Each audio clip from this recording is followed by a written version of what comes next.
Yeah, you tell them, Dakota, when you go there. Tell them your D&D group. Yeah, I'll be sure to make an absolute ass out of myself.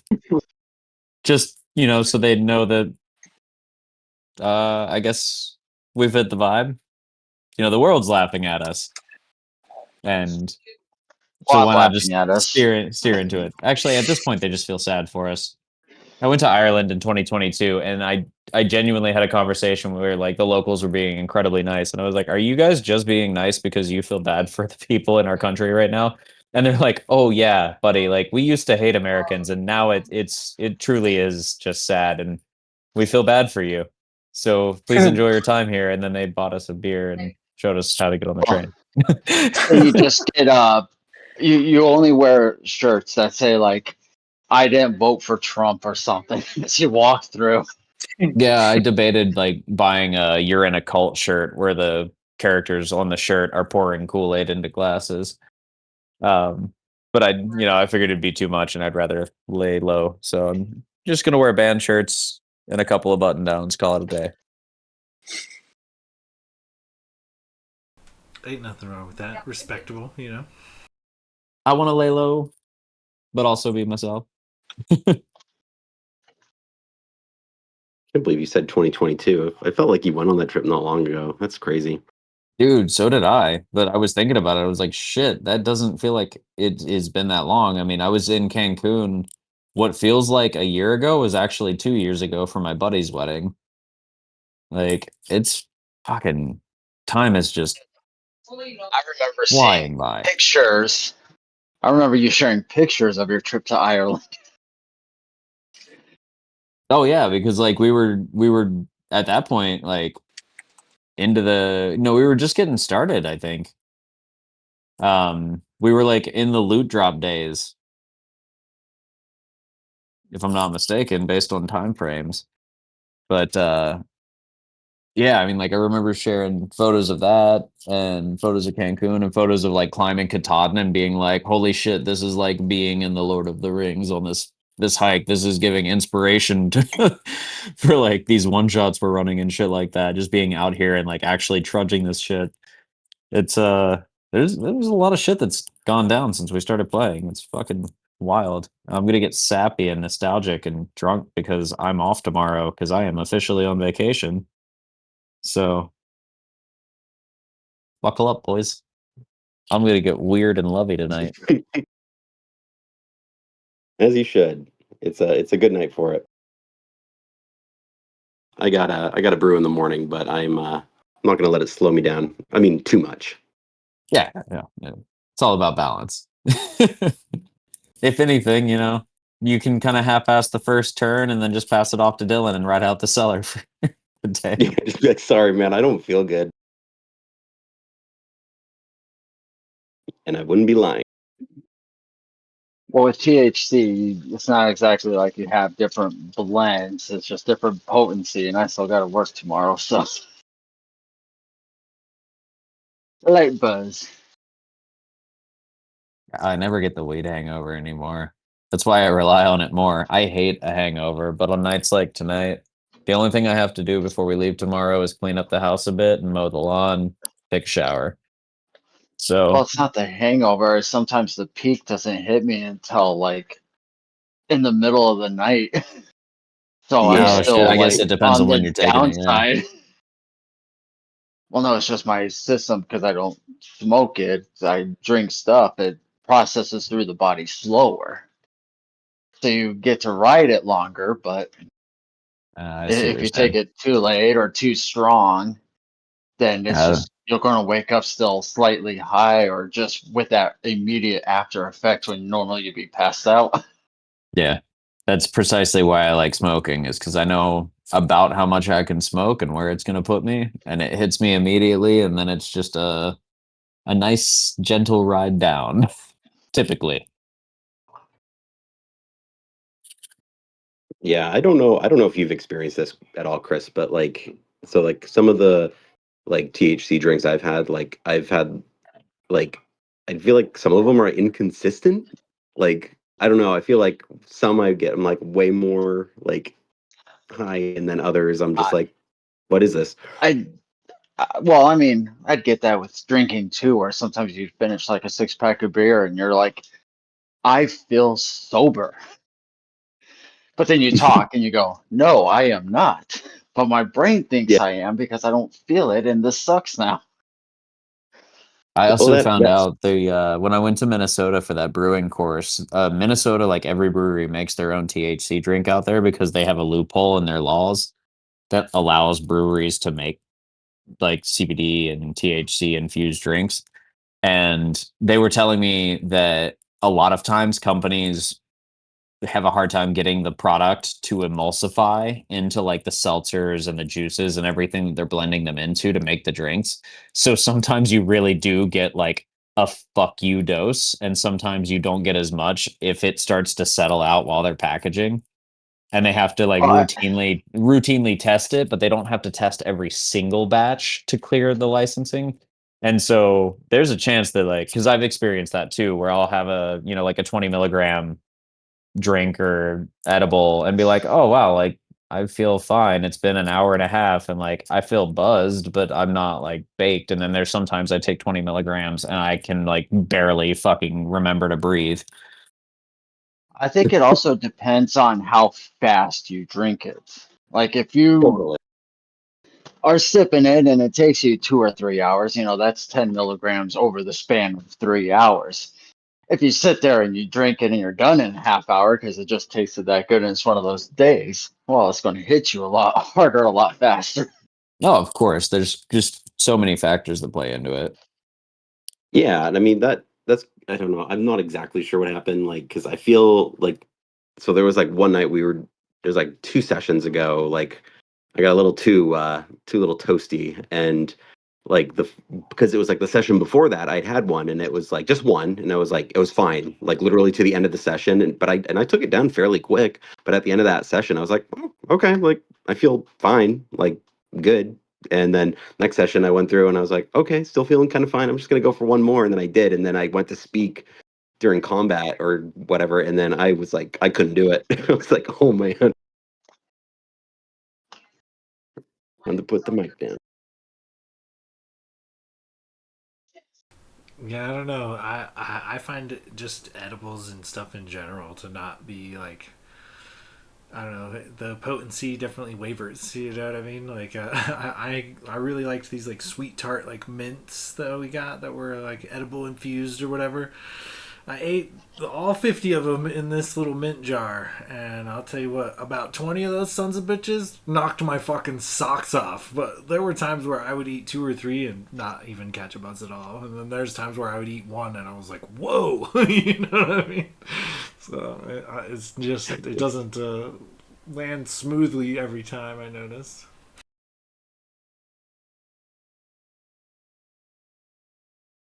Oh shit, we were talking stoner stories and Logos snuck in here.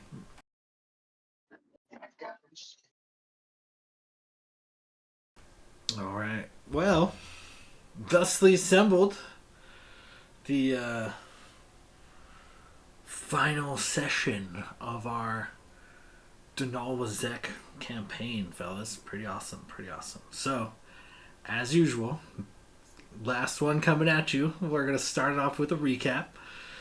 Last session began mid-battle upon the ever-rising star of Nerul. Our heroes weren't doing great at that moment. However, in true Sands of Justice style, they managed to pull things together, overcome, and deliver a ferocious battle to the god of death. Their passion and fury, used to defend their homeland, was mighty, caught his eye, and earned his respect. He then retreated into the innards of the great sphere known as Nerul's star, and it blasted off into the cosmos, bound to travel the astral plane once more. And here is kind of where we have left our heroes. So this perfectly round, smooth, marble-like, basically tiny planet that you guys are all standing on basically just rips off into space at breakneck speeds and leaves you guys groundless. And you all slowly begin falling towards the battlefield below, about 1,000 feet. So that's kind of where we will start.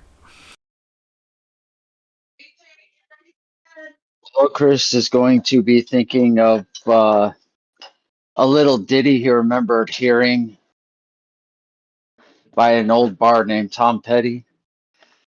And he spreads his arms out wide as he just starts thinking to himself, I'm free, free falling.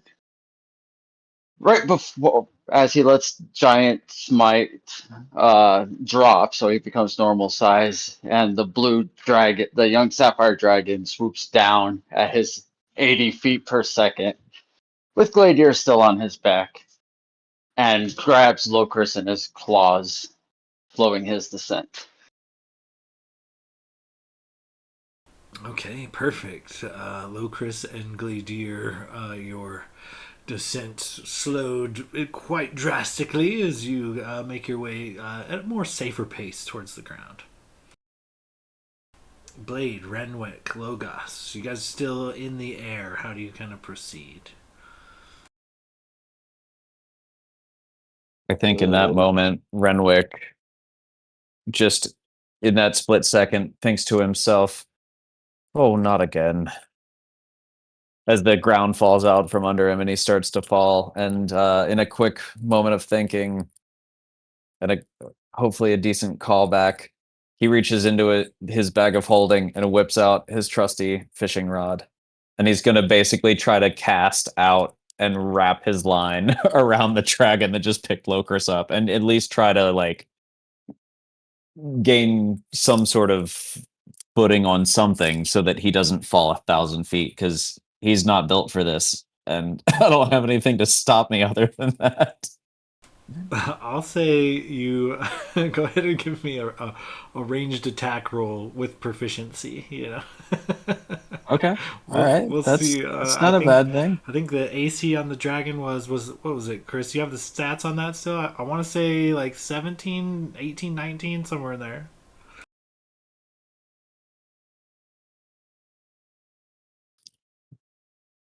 I mean, my normal ranged attack with like a crossbow is a plus 13, and that's with proficiency. So I'm assuming it would be similar. Yeah, plus 13 sounds good.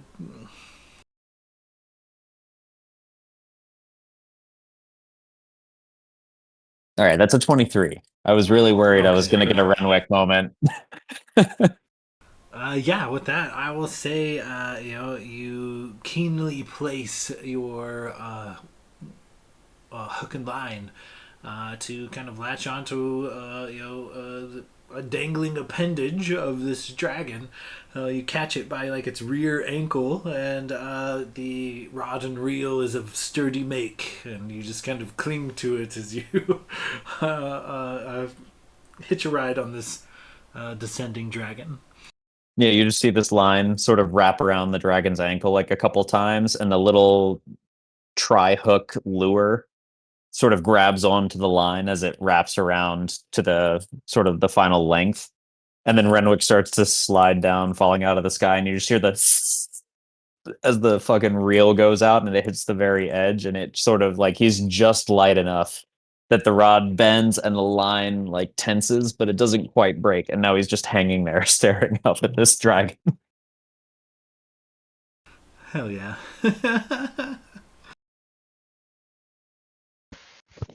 That's where the info's from. The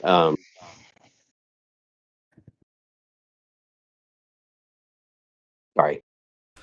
No, go ahead. So, yeah, Logos and Blade, you guys are still kind of in the air. Tell me how you rectify this. Logos won't do anything too fancy. He'd be amazed seeing what Renwick did with just wild shape into a giant eagle, and then go pick up Renwick so he doesn't fucking slip off the rod by accident. Okay, yeah, for sure. Easily done. You wild shape. Looking impressed by Renwick's acrobatics, you safely retrieve your friend, giving him a place to ride.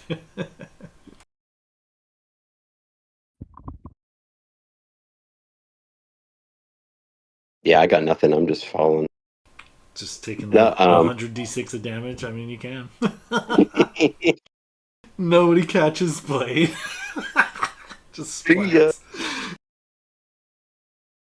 splats. No, for me, I think just to make it look epic, I will. If Gabrielter is still hovering around, I will have probably like just I see myself like falling like back to the ground, falling, and then I see Gabrielter kind of like diving down towards me, and I'll go ahead and just for flavor, Blade kind of like starts to kind of like glow a little bit, and then I would like misty step up to him and kind of like wrap my arms around his neck, and then kind of mount Gabrielter. Okay, perfect. Yeah, as you guys all kind of find a way to safely descend down to the battlefield, as you do so, you see a particular scene. What you see from a distance as you approach, all of the invaders, all of these like mechanical warriors and whatnot, seem to have yielded. They have all dropped their weapons. Some of them place their hands above their head. Others kneel. But as you guys approach, a lot of the pretty much every sector of the battlefield, these creatures are these metallic men are surrendering, and as you guys kind of descend the skyline, wild cheers erupt from all of the various allies and armies that had been around. And yeah, you guys are kind of the shining beacon of hope as you kind of descend on this battlefield. And so it's quick, you guys are quick to learn that without the Dark God's influence directly over these automatons, that they are all each individual souls, like no longer in servitude or slavery to the Dark God. They used to be like these very robotic, like red glowing eye slits as they were kind of doing battle, but now their eyes are like unique. You see blue and green and hazel and brown, some pink, some yellow, some orange, but they are very humanoid like eyes. And you realize through just your knowledge of what just happened, plus you have all of your allies surrounding you, so it doesn't take long for you guys to realize that you guys have essentially freed their souls. These beings have been in a state of servitude to Nerul for so long that many of them no longer remember their original forms, nor do they remember like their home worlds. All they can remember for eons and eons prior is servitude to this master. And now that they're freed, it's kind of their first act of free will, essentially, and in which case they all unanimously surrender and throw down their weapons. But you guys see that this moment that has just transpired is like a defining moment in time of all of Daanal Wisech, because now, on top of winning this great battle, all of your allies amassed and you guys coming down, there are also now tens of thousands of these like otherworldly refugees. And this moment in time will always be considered something along the lines of pre and post Nerul, or pre and post star. But one thing that is more common, that the more common man would know it by, would be pre and post Warforged.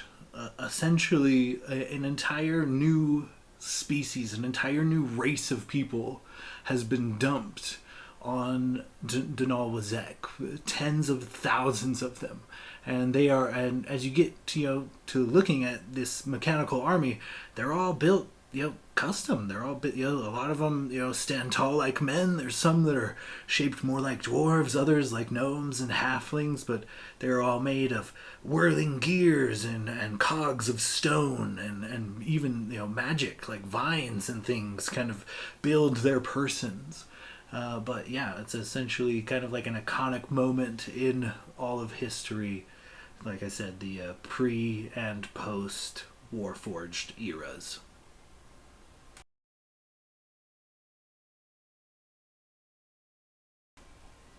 So, with that being said, you guys kind of descend to the battlefield to wild cheers of victory. There were minimal casualties on on your allies' sides, a handful here or there, but for the most part, wild success in the combat against Nehrul's forces. So as you guys kind of convene, you see that none of your allies are particularly wounded or have struggled too much. Each of their campaigns successful. At this moment, you guys kind of come together. You guys see your allies, doing what they can for what is now this like throng of otherworldly refugees. But yeah, you guys kind of mission accomplished, world saved. As you guys come together for what is potentially, the last time. How do you guys kind of proceed? What do you land and you're once again, not I wouldn't say swarmed by fans, but passing soldiers will salute and give you like a hurrah and whatnot. But yeah, is there anything in particular you guys would like to do or say after this battle as you guys kind of come back to Earth?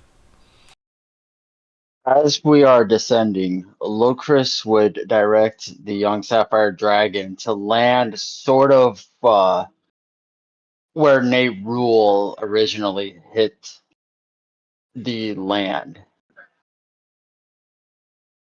kind of like where the focal point is, and then he's going to just start yelling out, "I need a sculptor!"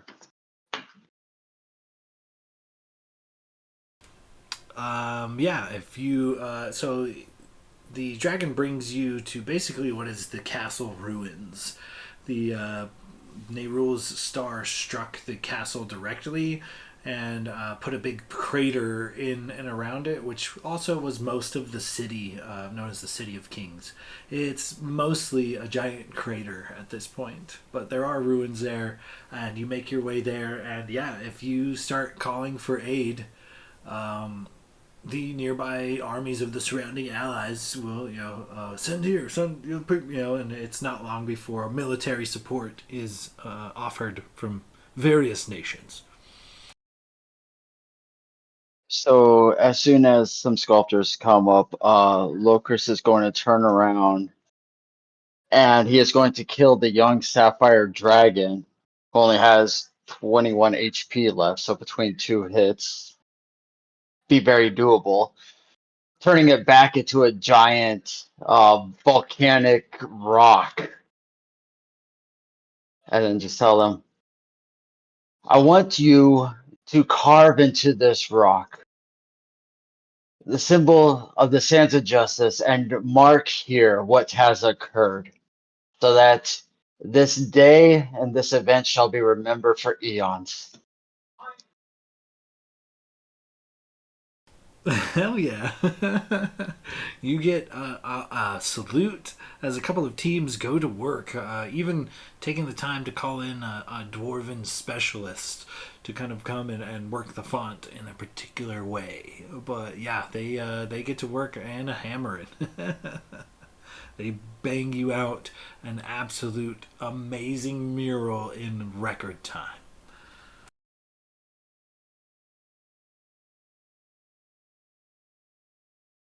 And then with these Warforged walking around, Locris would try to convince Sam to return to Brightwood with him, as he would need guards and employees for the business he's developing. And any soul that wishes to be removed from a metal body, he invites to Shadowfell, where they will be incorporeal as every other spirit there, but they would at least be free of robotic bodies. Yeah, go ahead and give me a persuasion check. We'll see how far that message carries.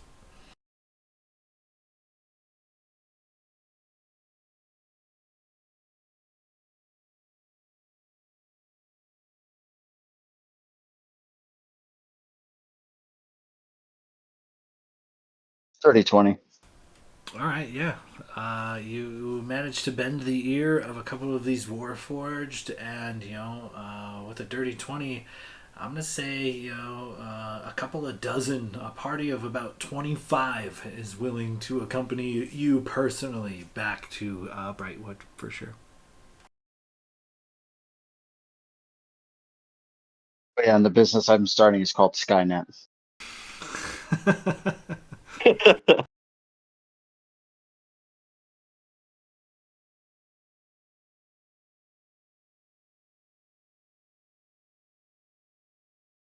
I'll just go looking for Tarduk. We'll say so. I do have a few things written down, and it basically is going to roll out like this.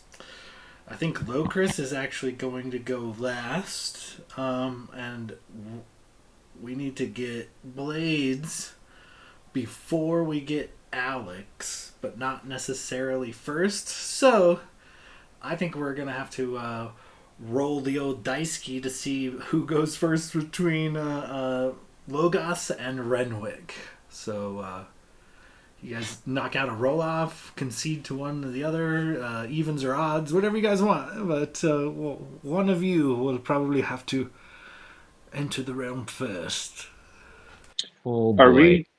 we gonna do like Well, Anthony, do you want to go first, or do you want to leave it to the dice? We'll leave it to the dice, but Alec, what are you gonna say? Because I know it's about to be some bullshit, dude. I was just gonna ask, are we going into like full Yes, epilogue right initiative. now, or are we just doing like what the party's doing in this moment, right when the battle's over? I'll say battle's over first, but epilogues are Okay. definitely incoming. But currently, you guys are just kind of Okay. standing in the aftermath of the battle.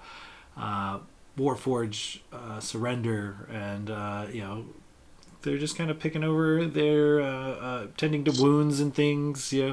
Most people, once the problem has been solved, particularly those brought by portals, tend to be going home.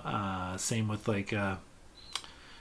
both Drassic Riven and the Great Kraken, neither of which is willing to stick around on this plane. Once the job is done, they fade into the nothing. But and similar with the druids, like they start rounding up animals and sending them home, holding up the portals long enough for everyone to return safely. But they look like they're heading out as well. We could leave it to some rollies. I will say that in the since after the battle, Logus would have like went around to the group, amongst the fanfare and fired off some high level healing spells. Is he still pretty stacked on all his 9th, 8th, spells, and just get everyone back to pretty decent, so nobody accidentally fucking trips and hits their head and dies or something. I know Blade was knocking on death's door for a while that fight. Okay, yeah, for sure. Burning off some healing spells, not only for your party mates, but also surrounding allies. Definitely find the injured and wounded in this war zone and tend to their needs. Nice. I rolled a 15 Renwick.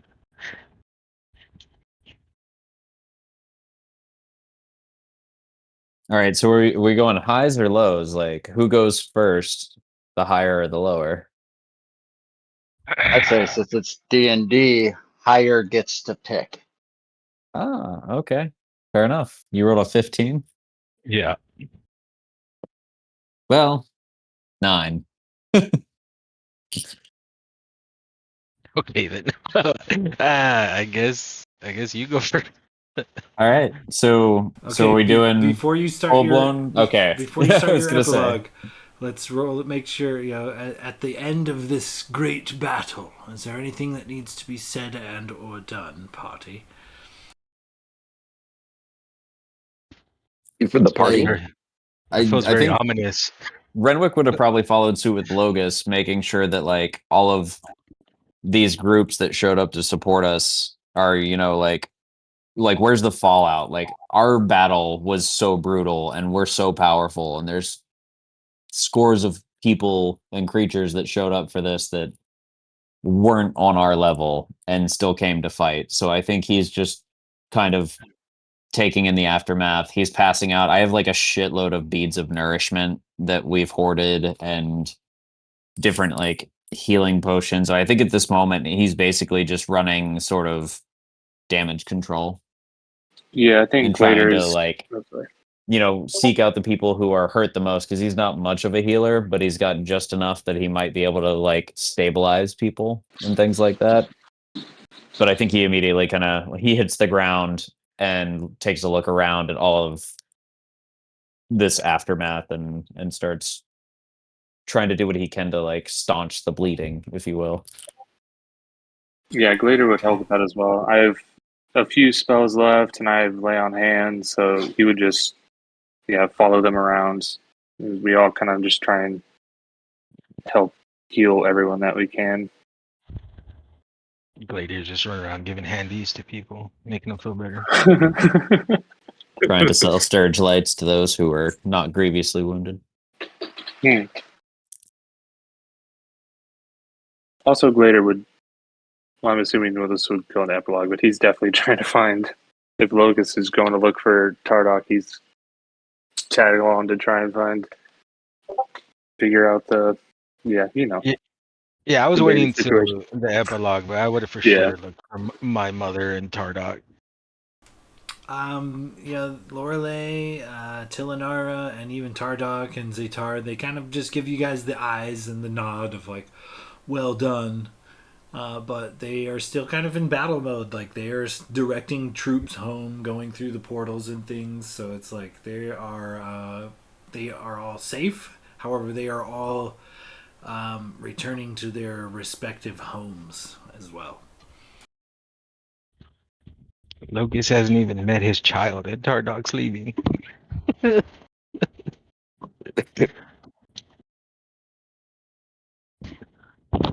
So, any other battlefield antics, fellas?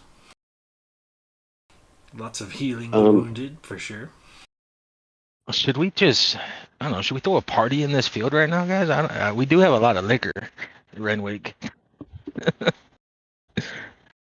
before we go our separate ways.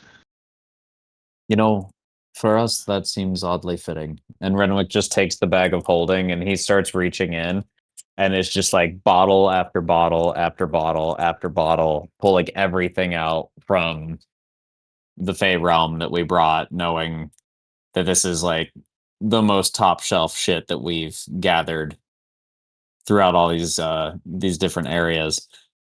And I think we have quite a bit. So we can have a pretty good sized party, I'd say. We've got so one bottle of Fey honey wine, one bottle of Fey honey whiskey, one of vodka, one of champagne, a bottle of honeyed moonshine. I've got smoking pipes and a flask of strong liquor. We've got quite a bit to party with. We've got fine tobacco and papers. I transport via plants with Blade to get some kegs from his castle and shit. We're gonna need more than a couple bottles for all the hundreds and hundreds of people that are here. Well, I mean, I was only going to serve like our immediate vicinity, but we can't be the only ones that brought liquor. I mean, come on. We know Tilly likes to party. Yeah, she does. Um, yeah, I think for Blade, like first thing for like battle ops, I think he would be like trying to help people by throwing out just some healing word with his extra slots there. But I think probably the first thing he would go down to is probably to greet Svelison and just kind of thank him for his services and thank you for everything. He gets all stoic on the back of his white prancing stallion. He says, "You can't die. You owe me a song, you son of a bitch. For culture. Oh, That's why I did it, for culture." all right, Svelison. Well, I'll give you a song. Maybe not right now, but maybe another time. Soon. He slides off the horse and gives you like a quick and like seizing hug. He like lifts you off of your feet briefly, and before setting you down, says, "Oh, sorry, no, not proper," and then prances back onto the back of this white stallion. He begins, calling out orders to his men, repositioning and such. "If you ever need, I'll be in Brightwood."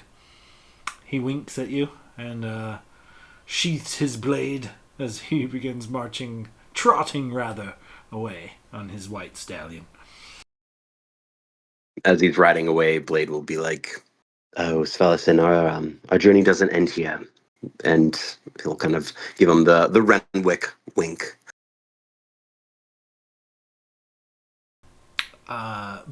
Visible shudders from from the noble lord as he progresses out to his men. And as kind of like that all finishes up, I'd go over, and so Renwick and Logos, you guys are handing out booze? Yeah, I'm just emptying the bag of holding of like all the booze we have and any like pipe tobacco and basically it like full blown party. Anything I've got in this bag is coming out. It's time to drink and smoke and celebrate. So Blade, it will kind of like as you guys are doing that, will look at you guys and be like, I know we want to celebrate, but maybe for like old time's sake, can we bring this to a tavern?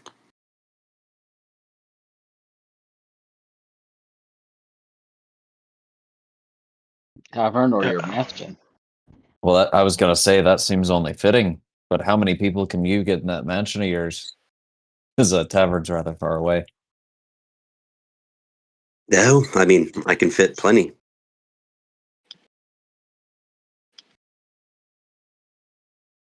Plenty of people in my mansion. And their servants. I mean, and we can keep the party outside too. So we treat the mansion like a VIP of sorts. Oh, absolutely.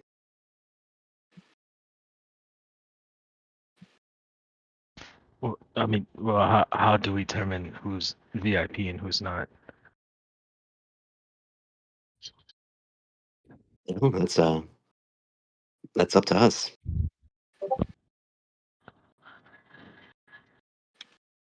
Oh man, okay. Hey, but like we might ruffle some feathers down the line, but that I mean, I guess that comes with the territory.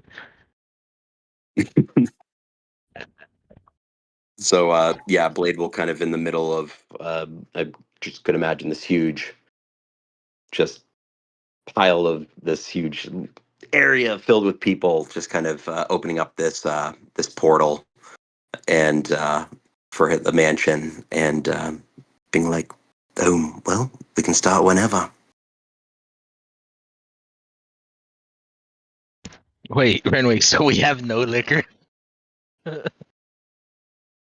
I'm sure we can find plenty of liquor Oh inside the no, mansion. hey, we turns out our cabinet's a little bare these days, but I've got a few. And he basically like I think we kept one bottle of everything, but we used to have like 5 or 6 bottles of everything, and we've been very, I would say, alcohol heavy slash bribe heavy in the last arc. So I thought we had a few bottles of everything, and we have one of the nicest bottle of each type of liquor slash wine slash mead that we found, which is still a fair amount, and we know that shit's potent. But Well, yeah, so we've got some the top shelf stuff for, I would say, like us and the generals, if you will, if that makes sense. so the reading of the Magnificent Mansion says it contains sufficient food to serve a 9-course banquet for up to 100 people. I would say that that should be plenty of refreshment over the course of 900 dishes that we could get rip roaring drunk for the VIPs in the mansion.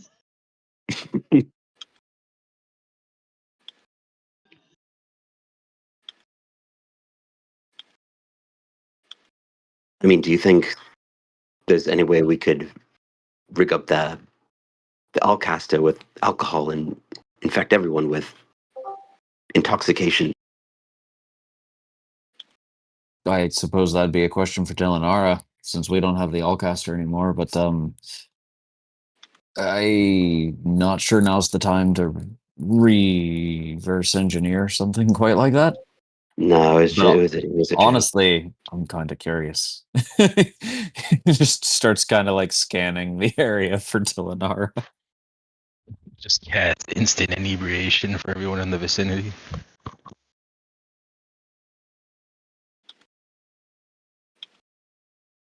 There was that one guy who finally earned his 1 year sober chip, only to be magically made drunk. Recovering alcoholic. Jesus. No. Oh god. Oh, that's funny. All right, so as you guys kind of kick off a bit of a party, you're not wrong. Several of the other leaders do kind of make their way by, including Blade's father. He kind of he nods his head at the lot of you, but he does approach Blade and he kind of clears his throat and says, "Are not or not, you are my son, and I will help you. Whenever you decide that you want to clean up this," he gestures to the broken castle in the devastated city, "I will be there, and so will all of the resources of Tierna. Until then, enjoy your wine, your majesty." And then he bows to you and leaps onto the back of his steed quite dexterously. And he says, calls out to his soldiers, "Hoy, pay homage to your king, and then back to camp. There is much to be done in the morn." And he begins to trot off.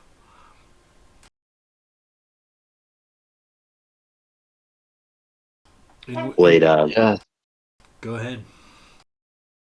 no, I mean, Blade is, I mean, that's just the way his father is. And Blade, kind of smiles and knows how to read him. And then it was a good encounter.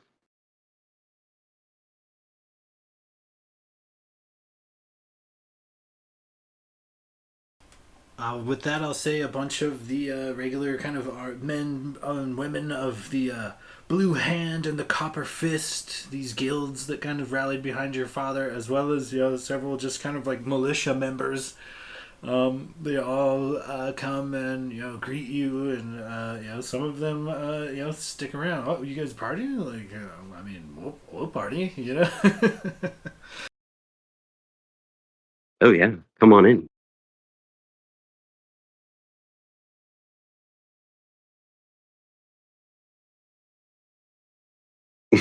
Can we just like pass drinks outside the portal?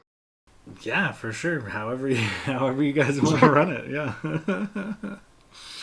They set up kind of a perimeter, and once the injured and wounded are taken care of, you've got several kind of makeshift campsites in what was once a battlefield, entertaining a plethora of different things. Some people are celebrating, other people are actually aiding the refugees as they've came with not. They're getting them resources, getting them started, and etc. So as you guys kind of party on, anything in particular you would like to do?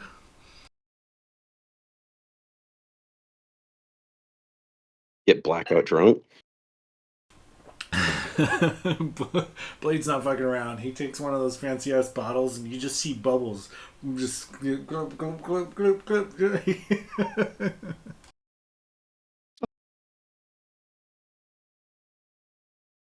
Yeah, I'll just kind of use the fly spell on my double neck loop there, and I'll just kind of be ripping some riffs right above the portal and just kind of inspiring everyone to be rejoicing and drink and party and yeah, just have a good time. Everyone's earned that. Hell yeah. Go ahead and give me what is potentially one final performance check. How ripped do you get? Does the whiskey help the flexibility of your fingers? Who knows? Oh man. Can I oh wait, can I inspire myself? Do I have enough Yeah. slot? Yeah, for sure.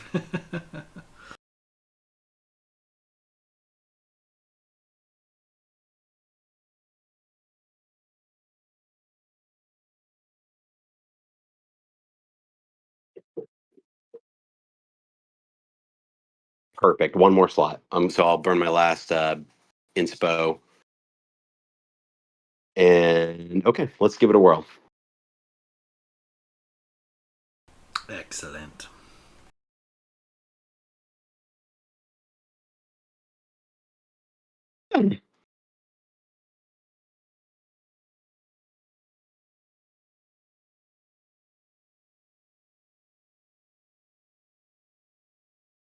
All right, so 34. Not bad. Not my best. That's not your best, but still not bad. You crank out a tune of victory and joyous occasion, and the melody just kind of wafts through the air. It's particularly resonates with the Warforged. It does not seem that many of them are familiar with music, and you draw crowds immediately. And the melody just kind of drifts through the air and seems to be a melody that lingers for generations. Things that grandmothers and mothers hum to their children at night.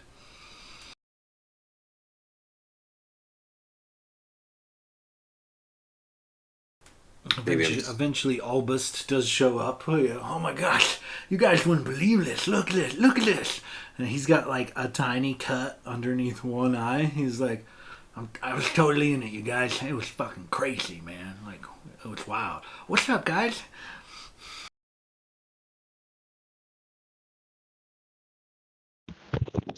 You were in the battle. Your parents are gonna be pissed.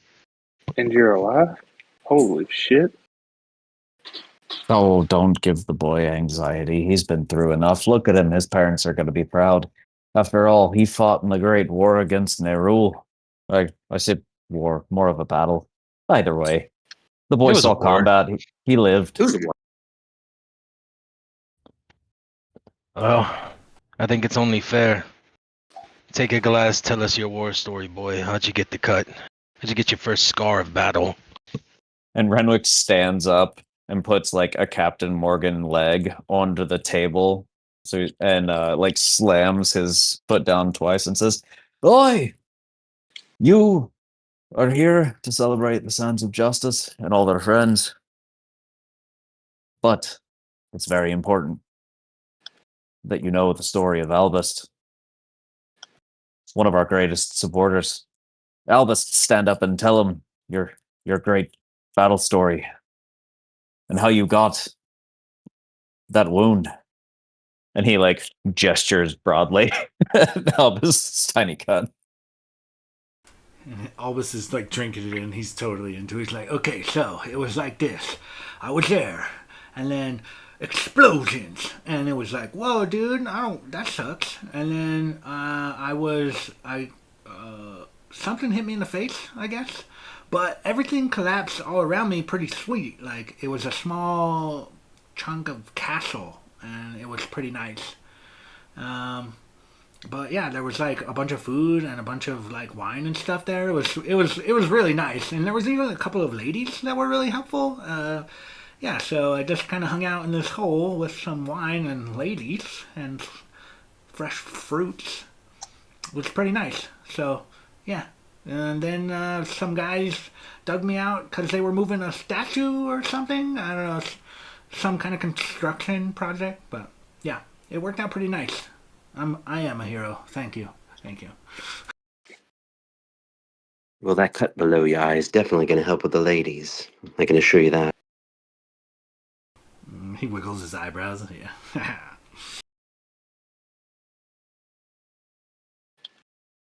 For funsies, can I roll perception to see if any women are eyeballing Albus after we hype manned him?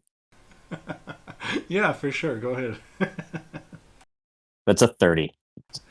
You are confident with a 30. This man has no game. There's not a chance in hell. Not even one time.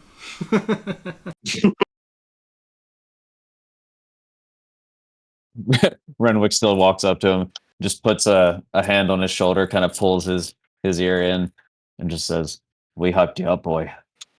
Now you go and slay the dragon." And he swats him on the ass and cheerses him and walks away.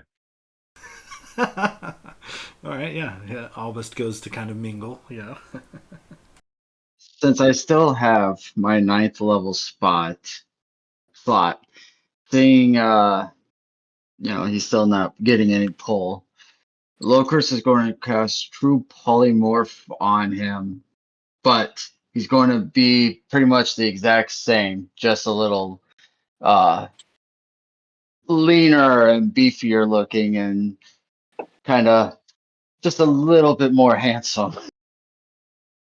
It's like Gaston. Okay, yeah. So you get rid of his kind of like hunched back and his pale complexion, and the fact that he's balding but also has like a ponytail going on. So why do you hate him more? You don't know. But yeah. So yeah, with a true polymorph spell, we'll say you could give a significant boost to Albust's overall appearance. So you give him the Hercules treatment, but in true Daanal Wisech fashion, roll for dick size. He might get a hand drop. Ooh, Maybe. I rolled a critical failure. That's a natural one. Maybe Locris should roll for dick size. Have you ever seen the movie Bedazzled from 2000 with It is Brandon Fraser and Elizabeth Oh Hurley? yeah. such a perfect fucking reference. Stacy?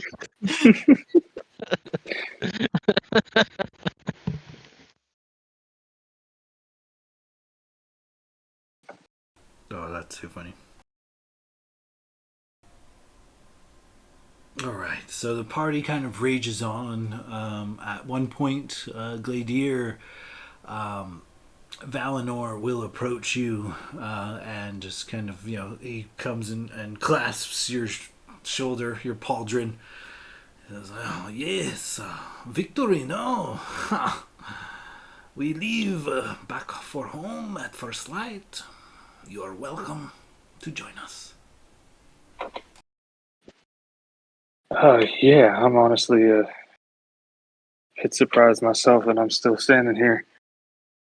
I was for sure thought I was gonna die inside that fucking giant beast, whatever the hell that was. But I've still got some things to take care of around here. And I think you might be muted, bud. am I muted? No, you're coming in says- loud and No, clear. I could Oh. hear him. But no.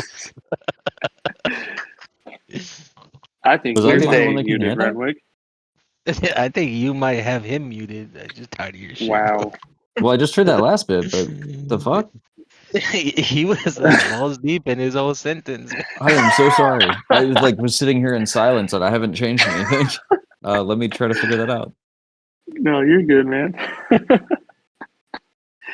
um, yeah, no, I still got some things I gotta finish up around here and a few other places, but I'll be heading back to Hortonshire soon so we can focus on rebuilding Gethmar and getting us back up to our former glory and bringing order back to that country.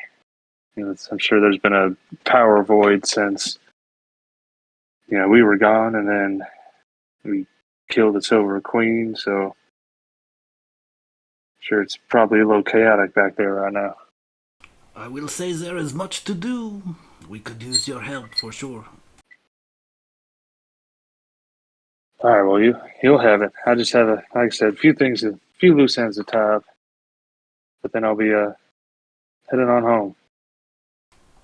He salutes you with the bang to the chest, the gauntlet over the heart, and nods. See you there. And then he heads off to his own troops. Alrighty. And Glader just goes back to fucking getting sloshed.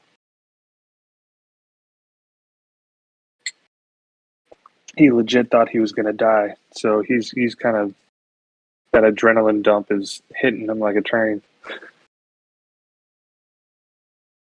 I mean, you were swallowed by a ridiculously powerful creature and then faced with a proper dragon. Okay. Sorry.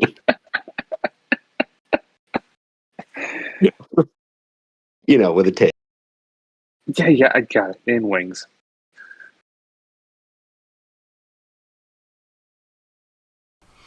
So, as the night rages on and you guys are trading war stories with a handful of soldiers here and there, maybe even working the sad and lonesome tale of a few of these warforged who've been pressed into the service of Nerul for eons. But the party rages well into the night. The booze keeps flowing. You guys find, some of the soldiers erect you guys kind of like these general tents and things that are, fairly lavish, but that's kind of where you guys throw down. You guys have your little party, and it is eventually where you guys call it an evening. Unless there's any more antics to be had. I take your silence as compliance. So, with that, I believe, who was it that had elected to go first? Was it Renwick or was it Logos? It was one or the other. I forget. Renwick, I believe.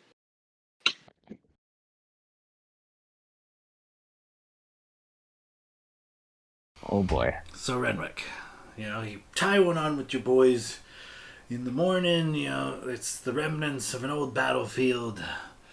You've got to get yourself cleaned up and ready to go. Ironically enough, none of your buddies happen to be in the immediate vicinity. So, kind of tell me how you kind of proceed from here. What's on Renwick's mind in this like post-adventure type of a world? So, and just to clarify so that I present this correctly, is this like the fallout of, like after we actually leave the celebration, we get up, it's like time has passed, or is this the immediate future? I'm seeing the ball's basically in your court from the morning of till whenever. So yeah, you kind of wake up the morning after, still kind of on the battlefield. Probably a handful of maybe merfolk and Kuatoa that your Kraken may have enlisted in the battle. But alas, you kind of awake in company, but not in party, we'll say. But from this point on, tell me how you proceed. Like, even if you want to catch back up with the party, or if there's some loose ends you haven't tied up with somebody, or something you'd like to do here or there. Tell me what's your plan. What's your happy ever after with Renwick? Okay. Um, in that case, a lot probably happens, I'd say, in the days, the immediate days and the fallout of the war with Nerul and these vast changes that we're inevitably going to go through after, what everybody's faced when they came together. And like now there's Warforged, which is a whole other thing to figure out as they like assimilate themselves into society, basically. I imagine Renwick probably works pretty closely with the Sands of Justice and sort of our immediate allies, these larger groups that sort of help everybody get back to some sense of normalcy and help rebuild things and help implement the Warforged and figure out, like their place in society in a fair and just way. And I think after the dust sort of settles, he he kind of misses the chaos and it would be easy being this close to Blade and being this renowned to like fall into a sort of like higher role within a government. uh he could very easily get implemented as like one of the highest people helping to like rebuild Tirna or whatever that might be in this sort of fallout and this regime change with Blade taking over the kingdom. So I think he recognizes that like that's not him. He's a little he needs the chaos. He needs the adventure and the change. And I think eventually he sort of steps back. I'd imagine there's a long conversation with the Sands of Justice and probably specifically with Blade, knowing that he wants to be tied to all of this and this is like his sort of his mark on the world, but recognizing that he also has to make peace with sort of his own world and what he wants out of this now that the threat has passed. And I think it leads him into a life of some form of maybe privateering on behalf of Tirna, sort of a swashbuckler for hire. I think he kind of maintains that sort of chaotic but good at heart type vibe. Maybe a little bit questionable at times in some judgments. Maybe that eye patch occasionally comes off once in a while to sort of remind him that although we've sort of found a bond together, the Kraken and I'm still beholden on to him. This is not a partnership. But for the most part, after everything that has transpired, I think that he sort of that side of him quiets a little bit. But he uses that power to sort of privateer on behalf of Tirna and on behalf of Borsland and these other areas that we've sort of allied. We've kind of formed this allegiance across all these different arcs, and we're sort of the keystone holding that together.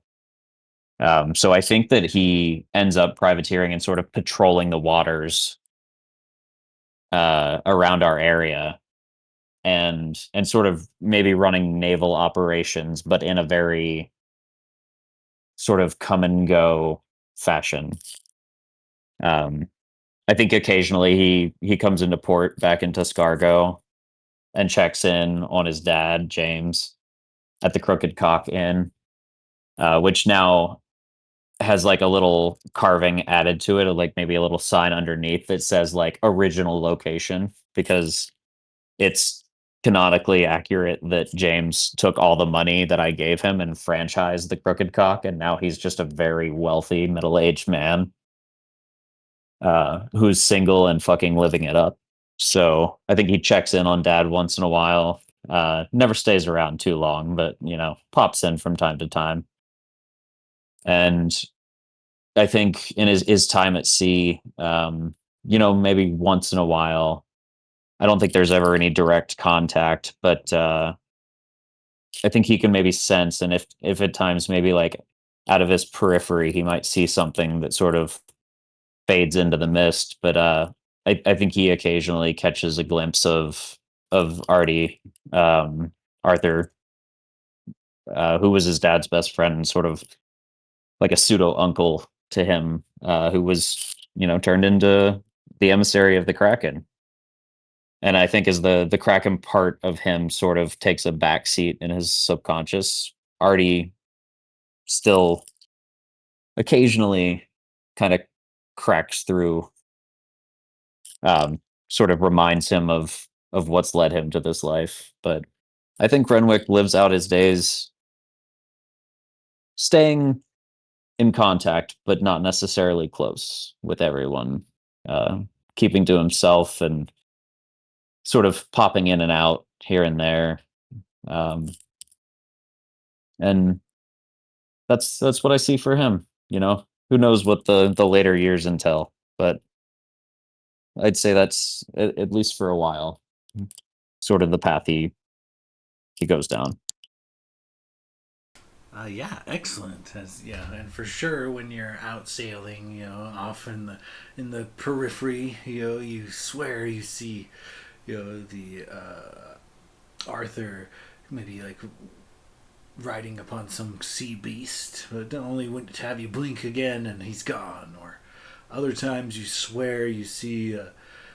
Is it the reflection of the sun in the sky, or is there a giant yellow eye looking up from the depths to me? Like everywhere you go, there seems to be the essence of, the Kraken and some of its perks, including its protection. So you're definitely at home on the sea.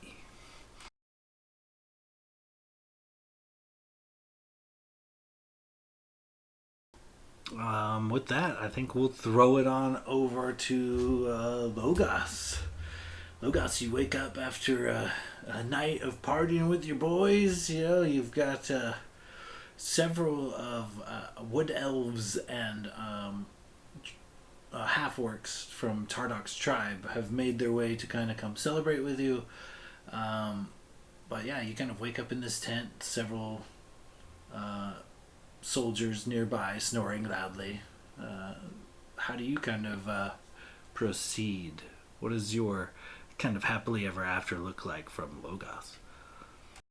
So Logis in that following morning would immediately have gotten up and try to find Tardok specifically.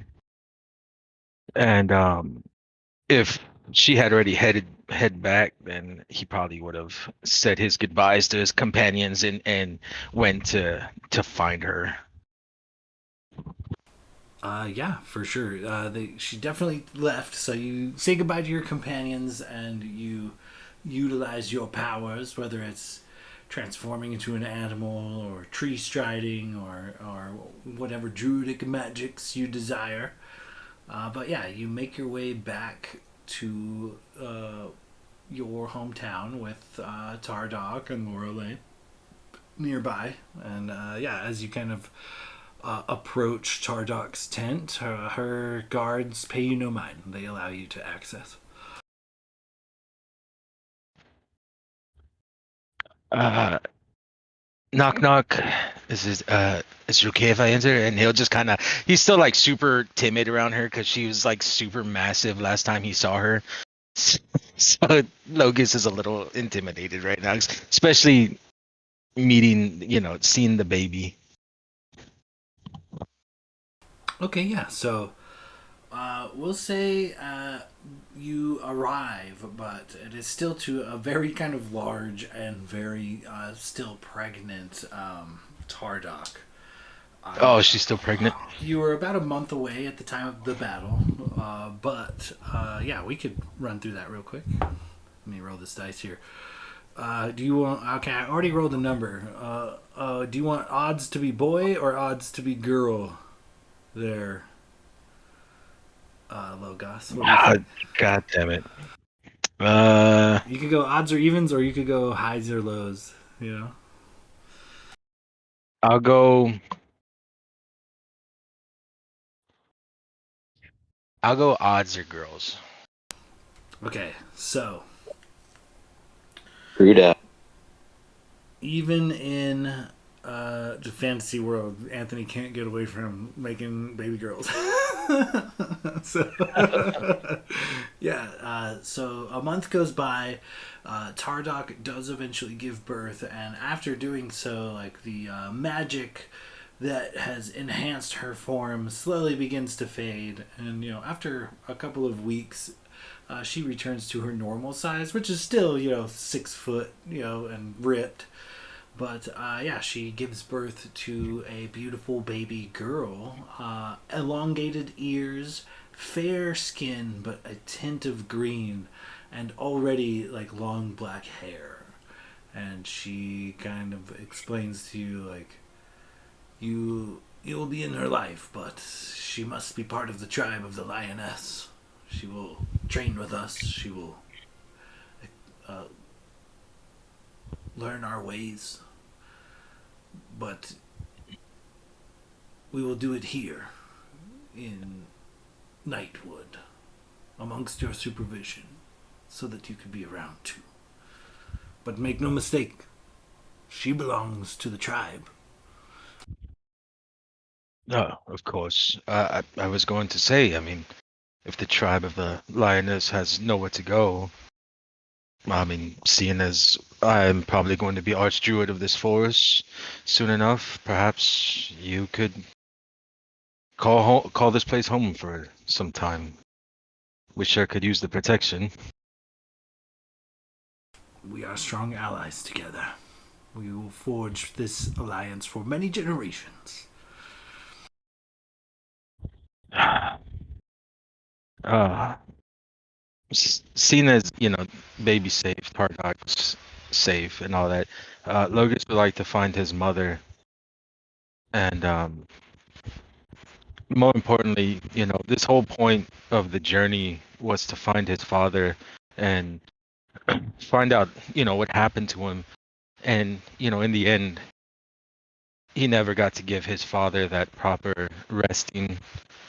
And even though, he doesn't have his body, he would like to put together a ceremony for Lagos, the great warrior of the Nightwoods. Okay, yeah.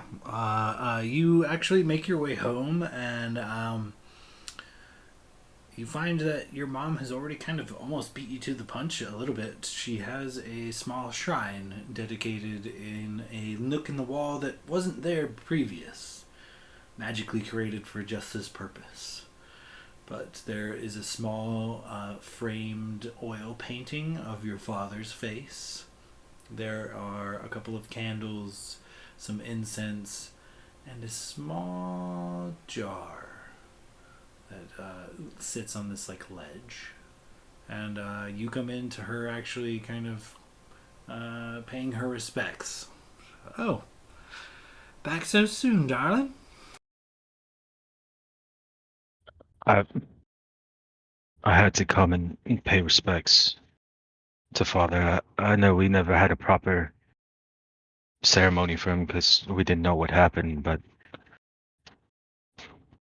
and Logus kind of like breaks down a little bit, and I had him in the Hell's Mother. I had him. I tried to save him, but he was too far gone. The only thing I could do was release him so he could find peace in some way. She takes you into her arms and gives you a tight embrace. She says, darling, that was more than anybody else could have done. I don't know about you, but living in a world full of pain and suffering or not, I think I would choose the knot. I think you did right by him, and I don't know. I just feel like a knot in my stomach, or maybe a weight on my chest has been moved or released lately. I think you did right. She kind of gestures to the little like shrine she's got of him. The hardest part of all this was just not knowing what happened to him. Something in me told me he was alive, and he was. But at least now we can know he's at peace, wherever he may be. And in that moment, Logus would kind of kneel next to his mother in front of the shrine and just have a moment of silence with her. And then, after time passes, he'll look to his mother and so, what's next for Lorelei, the Archdruid? Are you thinking it's time you want to retire, or you still got a lot of fight in you? You hear a clay pot upstairs just smash, and she rolls her eyes. She's like, God damn it, cookies. Hold that thought, darling. And she rushes upstairs to a squirrel. You hear chittering and running around the room, and she kind of curses him out a little bit. And she picks up the plant and comes back down. She's like, "Well, darling, I'll tell you what. I ain't got much planned more than another couple of snickerdoodles or something in the oven. I think I've got myself a grandbaby I need to go meet. Aside from that, I'm keen to just stay right here." She's beautiful. She's a little girl. Just fair warning, the tribe of the Lioness is very protective of their girls. Tardoc already said that she's going to learn the ways of their tribe and before ours, and it's just custom for them, But I did convince her to stick around so we can all be together for a time being at least. Thunder kind of cracks as like you in the background distance, and you see electricity in her eyes. Tardoc, oh no, ain't nobody keeping me from my grandbaby. And she just kind of storms out of the house. I don't, nobody, it's okay. And in that moment, like, Logus finally, like, he sits down, like, everyone's healthy, happy, and in that moment, Logus, for the first time in like forever, takes a deep breath and then just kind of feels at peace. And knowing that he's going to be able to raise his daughter with her mother, and that all his friends are safe. I mean, he finally feels at peace in this moment.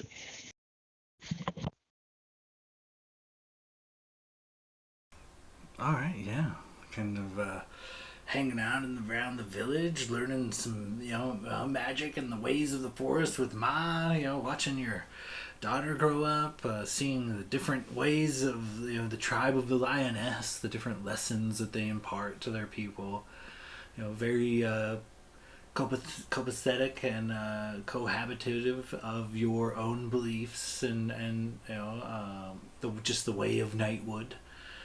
But yeah, you get used to being a homebody for a bit, and spend your time in and around the village.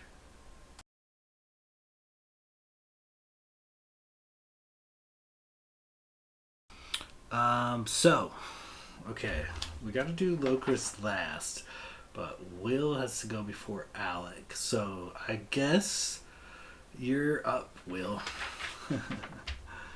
So, you awake Blade Silverstring in this tent, surrounded by concubines. How are there so many half-naked men and women in this area? You're not sure, but it happened.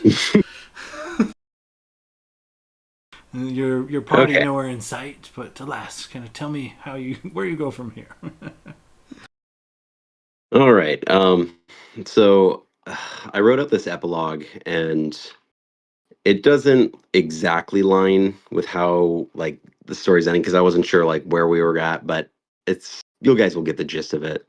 Just kind of imagine it like kind of takes place out of the kind of out of the mansion. It's magic rewipe. It's fine.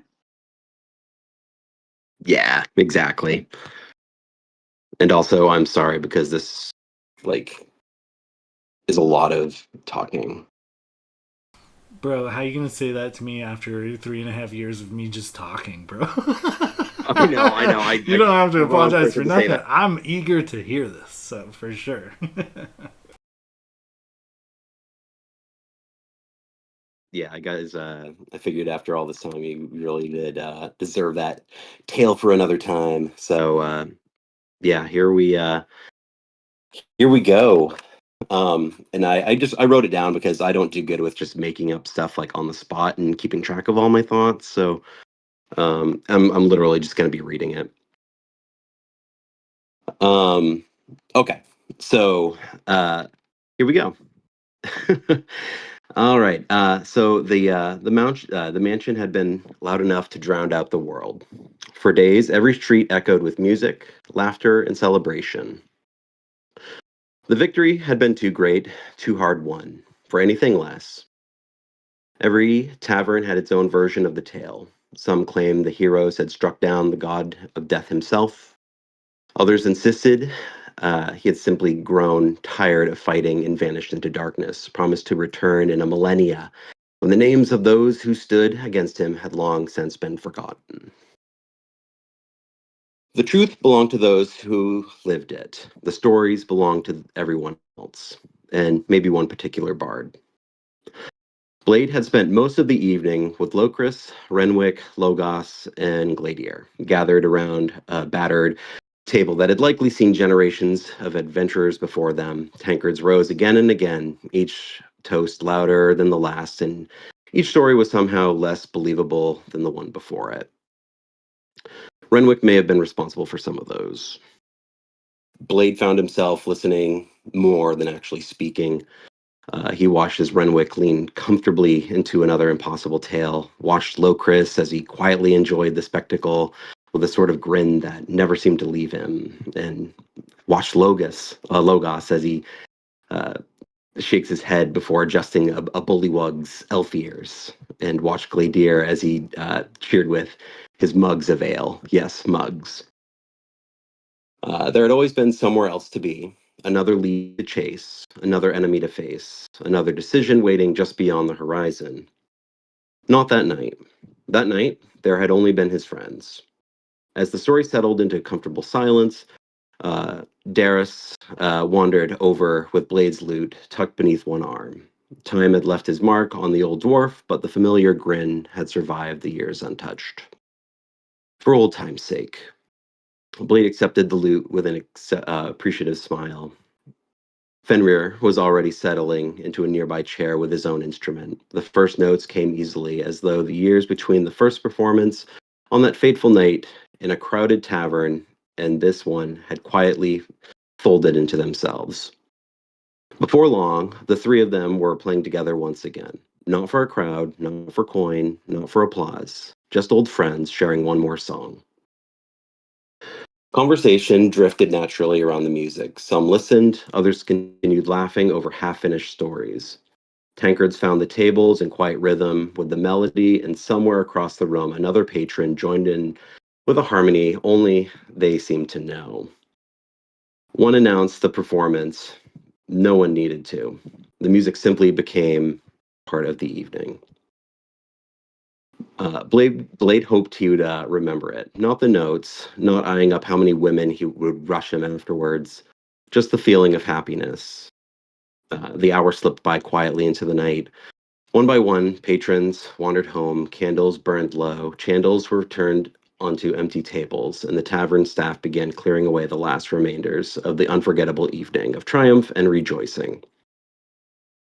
Still, none of them seemed particularly eager to leave. They had spent years racing towards whatever waited beyond the next sunrise. For once, tomorrow could wait. When at last the everyone oh when at last the ever oh man when at last everyone had retired for the evening, the inn had grown still.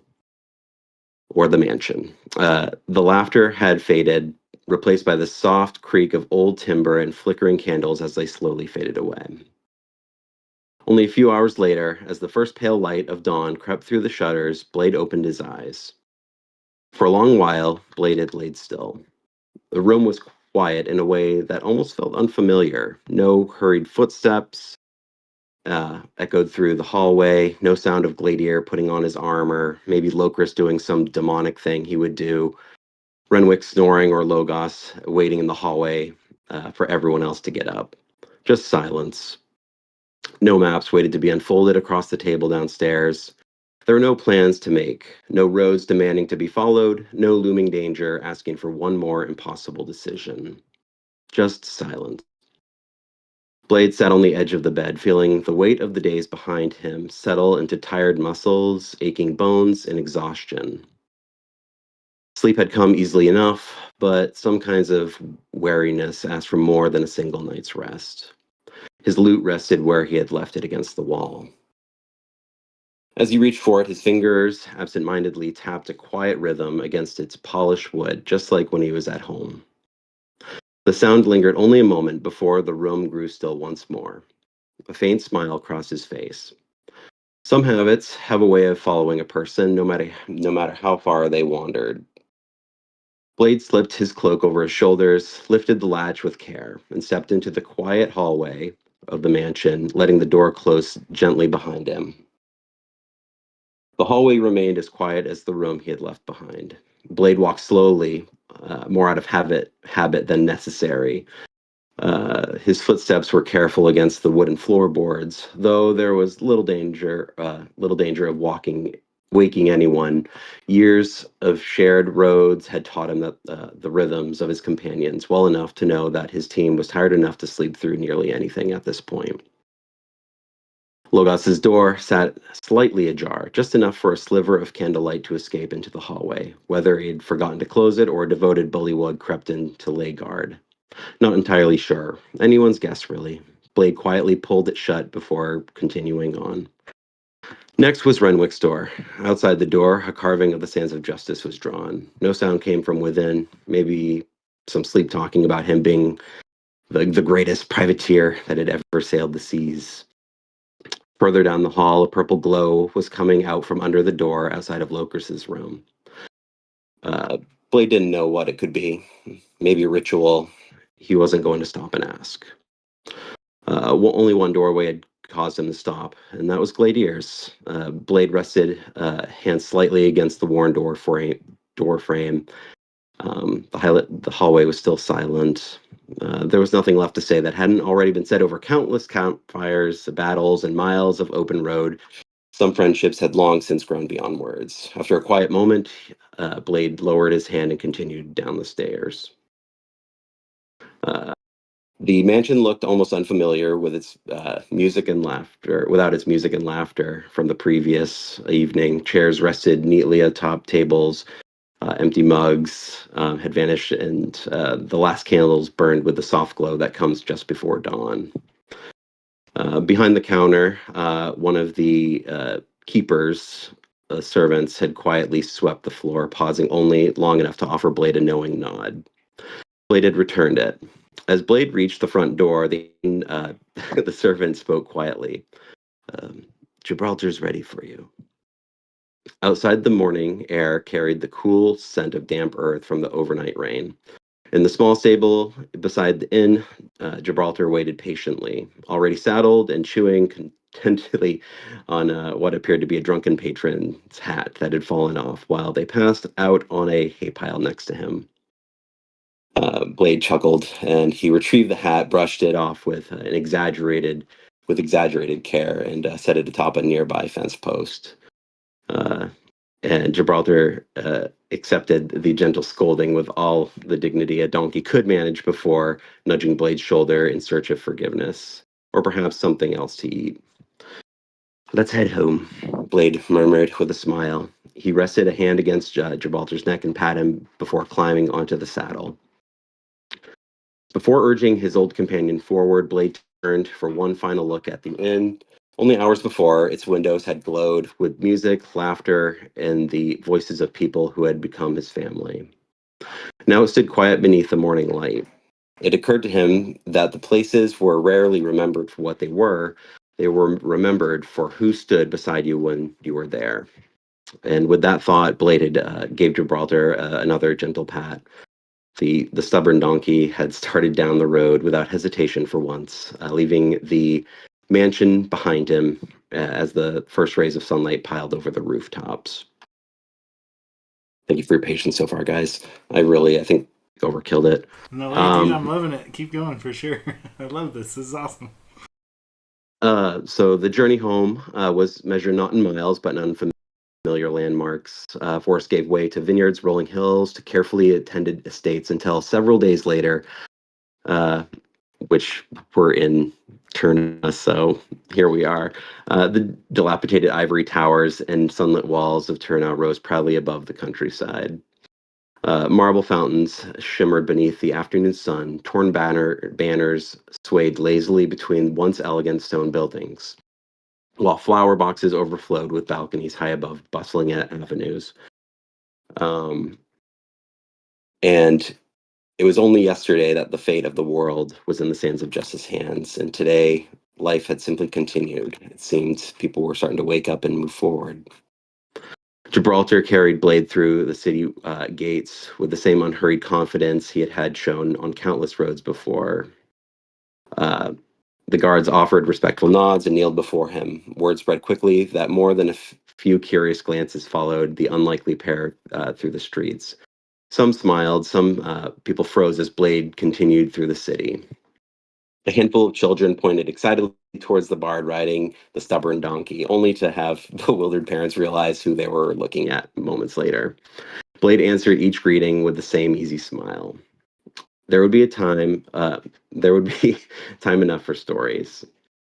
The city slowly grew quieter as Gibraltar turned from Turnau's grand boulevards and into one of its stately residential districts. Familiar iron gates, carefully manicured gardens, and elegant homes lined the shaded streets until at last Gibraltar slowed down before one house in particular, home. One moment, but for one long moment, Blade remained in the saddle. The tall white fence that still marked the edge of the property, though time had softened it with uh, climbing ivy and flowering vines. Behind it stood the home where a curious young boy had once spent hours peering through narrow gaps in the wood, wondering what sort of life waited beyond.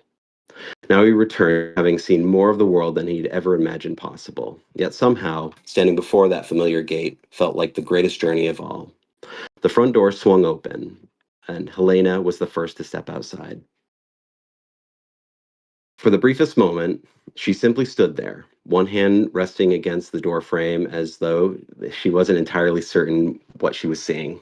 As she ran, whatever composure years of nobility had taught her had disappeared before she had crossed half the garden.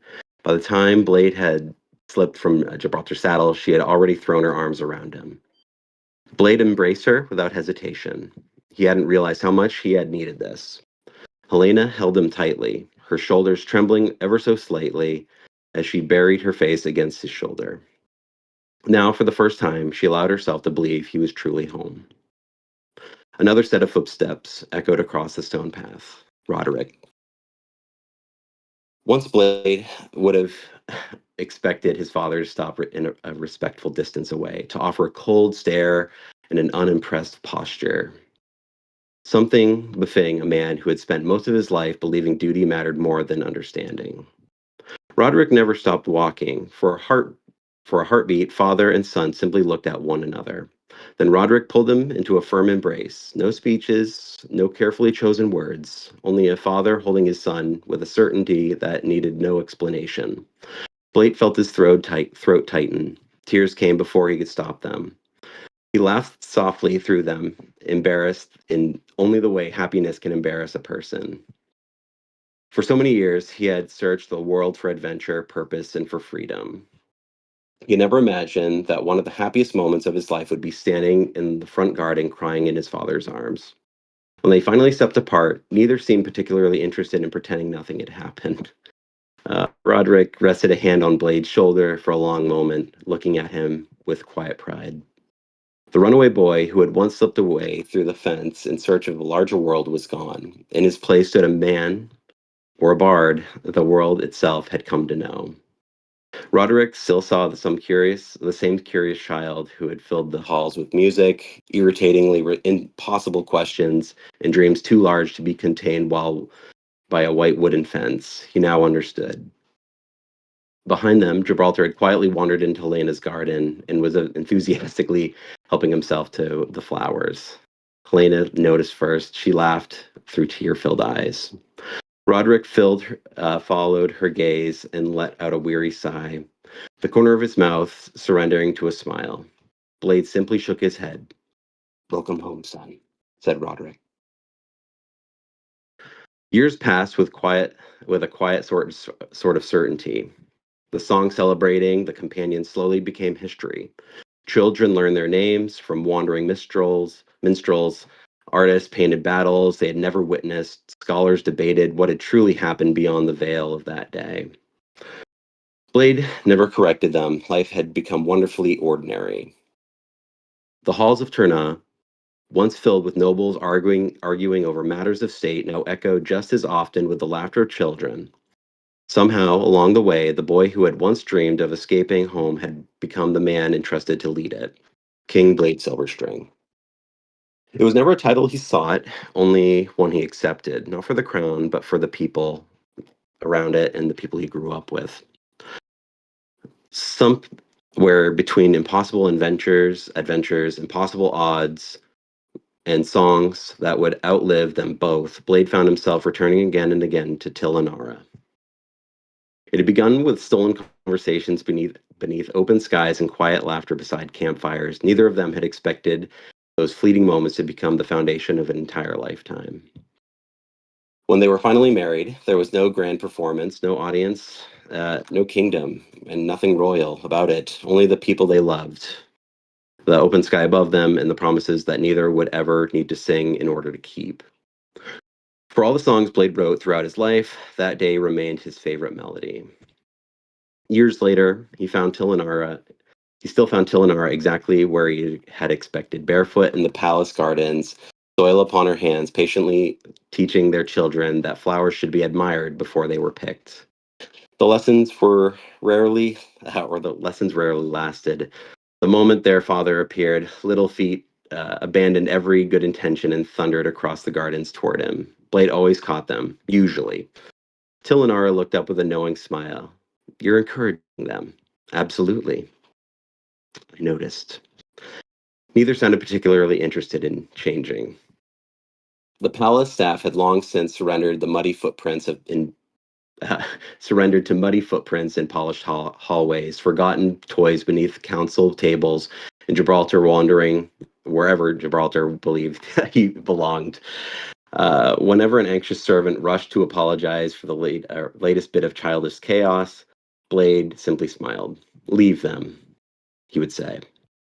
The palace had spent enough years sounding important. He preferred hearing it sound alive. Council meetings remained considerably less peaceful. One morning, the ambassadors debated trade arguments and generals argued over distant borders.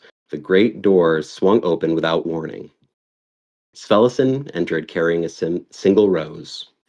Without acknowledging the bewildered collection of nobles, he crossed the chamber, placed the flower neatly before Blade, offered an impossibly dramatic bow, and wished His Majesty a pleasant morning.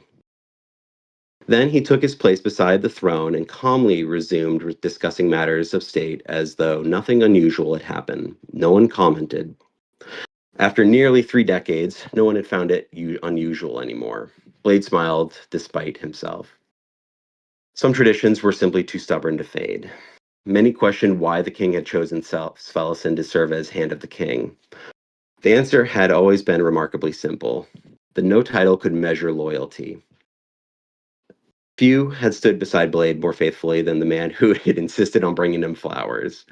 Blade had never dreamed of wearing a crown, but he'd always dreamed of making people smile. As it turned out, the two were not entirely incompatible.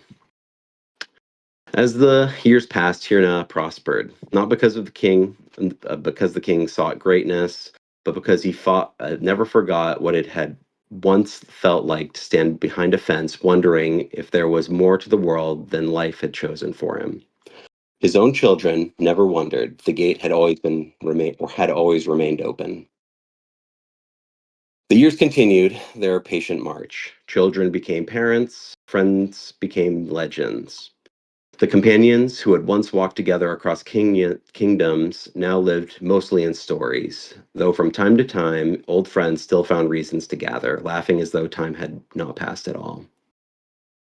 The crown eventually rested more heavily upon younger shoulders. Blade discovered he did not miss it. There were still songs to play, gardens to wander, Tillenor's hand to hold, and before long, grandchildren. The palace had grown louder than it ever had been during its reign. Small feet raced through the halls that had once echoed with the voices of nobles. Wooden practice swords clattered against the marble floors. Laughter drifted through open windows from sunrise until well after dusk. Blade wouldn't have changed a single moment of it. Most evenings found him sitting beneath an old oak tree overlooking his mother's old gardens, his weathered lute resting comfortably across his knees. He played more slowly now. His fingers had grown older, but the music hadn't. As twilight settled over Tirna, it became something of a tradition for his grandchildren to gather around him beneath the tree. Some sat quietly, others never managed to stay still for more than a few heartbeats. One inevitably climbed into his lap before the story had even begun.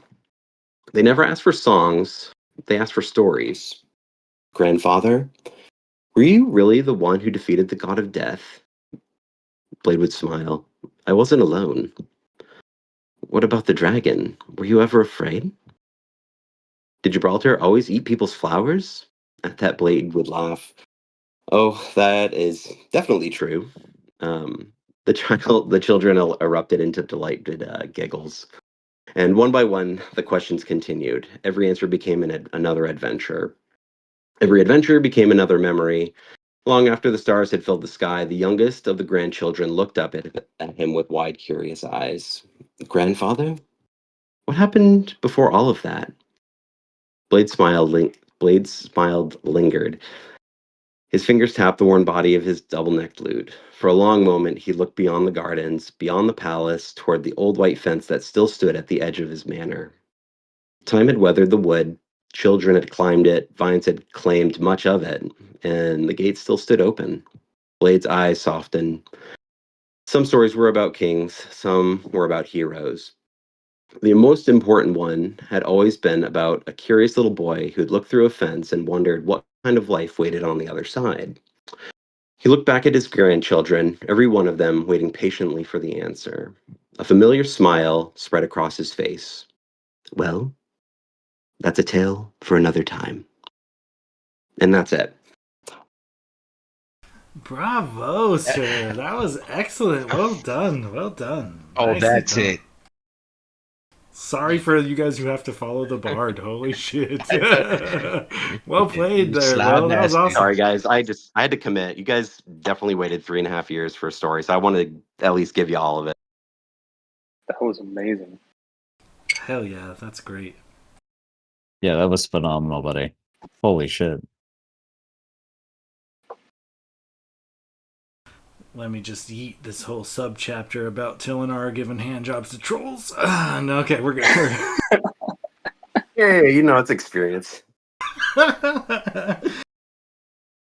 It's fine. Hell yeah, that was great. No, 10 points, dude. That was awesome. Well written. I like that.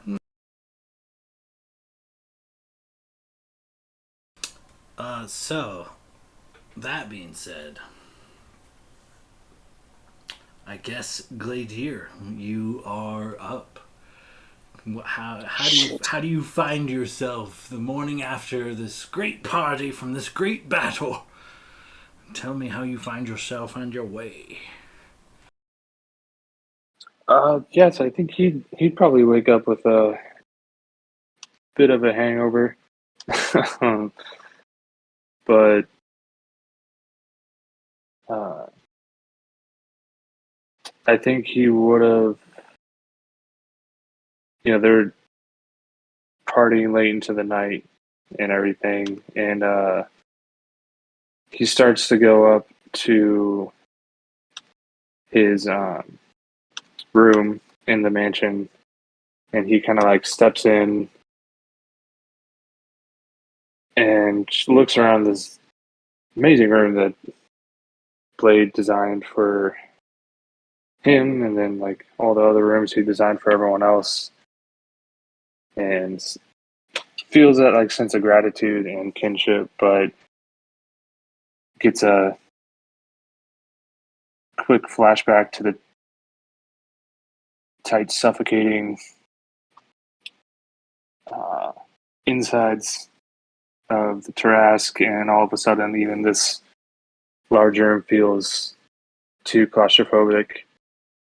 So he just kind of like slowly and quietly just walks outside of the mansion and finds a quiet spot in a field nearby the mansion. He's not wandering off into the wilderness, but like outside the door, maybe try to find a spot of grass that hasn't been claimed by tents or anyone else, and just lays down in the open field, and he falls asleep, looking up into the night sky, feeling a little better with the open air. Yeah, so he would wake up with the sunrise, probably spend some time eating breakfast and everything with the Sands of Justice, and then hearing that Logus was heading back to um, Nightwood, to his home where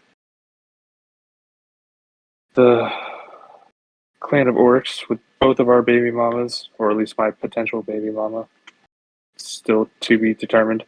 He probably set off with Logus, says goodbyes to the rest of the party, and promises to, not goodbyes, but see you later's. They've gone through too much for this to be goodbye. But yeah, he would, if Logus would have him, he'd set off with Logus, traveling back to his home, because he would like to find out if the baby is his. So I think that's what first thing he would do after the night of revelry. Okay, so roughly around the same time frame, so you do have to stick around in Xanathia for about a month prior to the birth of said child. Mm-hmm. So you're hanging out in kind of Nightwood area. And Carl's Tavern has like these small rooms that are kind of positioned up and down this massive tree. Nothing to write home about. Basically a large closet. Just enough for a bed and like a small table and chair. Not much else. Kind of where you find yourself bunking. And suddenly, one morning, a rough knock at the door. Boom, boom, boom, boom. Delivery. Delivery for Mr. Gladier of the Sands of Justice. Hello? Boom, boom, boom, boom. I probably wake up with a start and kind of half sleepily stumble to the door and open up. What the? I didn't order. What do you mean delivery? What's going on? These are mighty important. I need you to sign here. He hands you a piece of parchment and an ink pen, and it says that he is delivering the parcel unto your care. All right. He like starts signing it. What's this? What parcel? What are you delivering? Well, you must have been one of those mighty nice holy men to be taking on so many youngsters. I assume you have an orphanage, but kudos to you. Anyway, they're your problem now. See you later. And he sets 2 baskets side by side on the porch of your small room. What? Yeah, kind of look around the hallway of the tavern, just kind of like pull them in, I guess, and set them on the bed and see what's inside. I can assume what they are. Okay, so the first of all, one of these baskets is like freshly made from like wound like vines. It even has some like green leaves on it and whatnot. The other is like elegant. It's freshly woven and covered in silk. Silk that you particularly know to be from Tirna. This package is from the land of men. So which do you open first? The more nature rough-shod one that's kind of held together by pelts and vines, or this beautiful polished wood-handled, draped with various silks? I think you go for the more elaborate one. There's the polished and silky basket. So you pull it back, you pull out back the silk, and you peek inside, and a young golden dragonborn glows with like radiant energy briefly. She looks strangely familiar somehow. And on a card in like beautiful flowing gold calligraphy says the name Zana. And on the back of that, in a gold, equally fancy calligraphy, it just says courtesy of Tirna.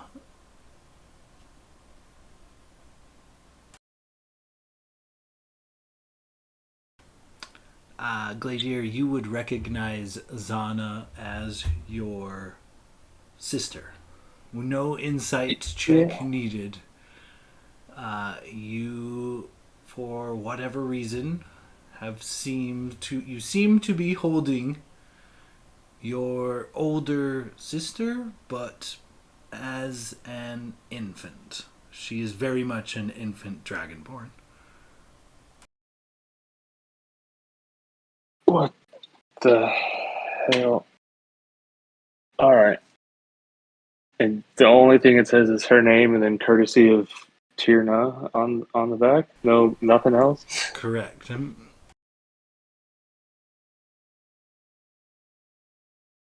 You would know after about a month of staying in Xenophia. Blade is absolutely the king of Tirna at this point.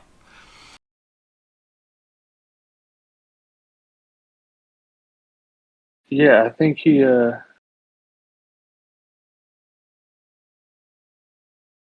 makes a mental note to look into that in a moment, but he's kind of a little overwhelmed with emotion and confusion and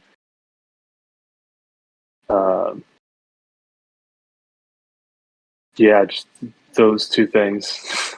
um,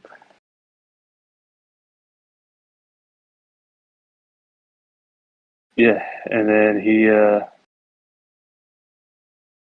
so he'll kind of make sure like she's safe and bundled up, and then open up the other basket. Yeah, so you open up the other basket, and a parchment that looks just like it was torn off of something. Not very well kept, but it says in crude handwriting one word, and that word is yours. And as you look inside, a small baby orc, male. However, though he is a bit chubby and has a green tint to his skin like most orcs, you notice around like his eyes and his knuckles, his elbows and his knees, golden scales seem to be growing in place of skin.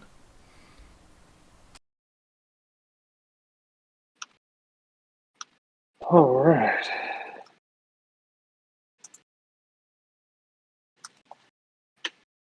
All right, little buddy.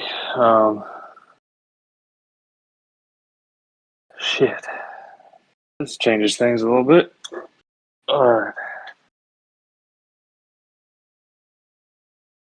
So, yeah. He's gonna kind of, I guess, just like sit down for a moment and kind of soak in this change that suddenly came. He's expecting one big change, but not two. So, but he eventually settles on a name for his son, and decides to call him Aerodin. So now he has Zana and Aerodin, but he probably sits there for a solid like 20 minutes and just silent, just kind of staring at a wall and just trying to come to grips. But then he'll eventually get up and take both of the baskets, and he'll go and find like Logus and um, his mom, and because he's assuming that Logus's baby's also been born, so he kind of I guess he celebrates with them for a bit, and then he'll probably, I think he would spend maybe another couple months there.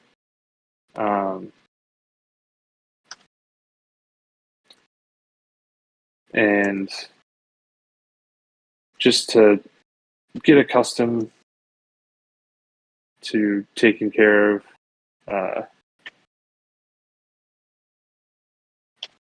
he's never really taken care of infants before, so he'd probably spend another couple months there, like, learning the ropes before he decides to go start traveling with them. But once he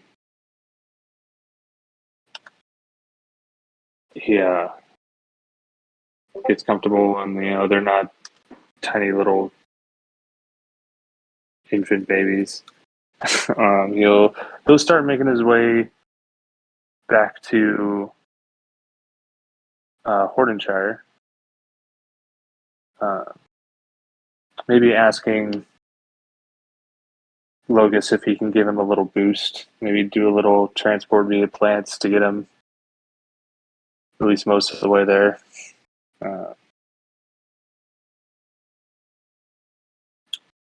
So he'd head back.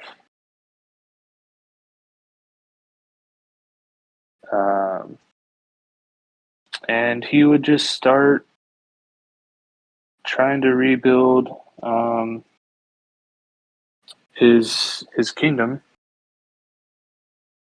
While simultaneously raising his sister and son. He'd appoint Valinar as his right hand man. Trying to rebuild the Gethmar Keep and just the nation as a whole, while also spending a lot of time and thought trying to help appoint the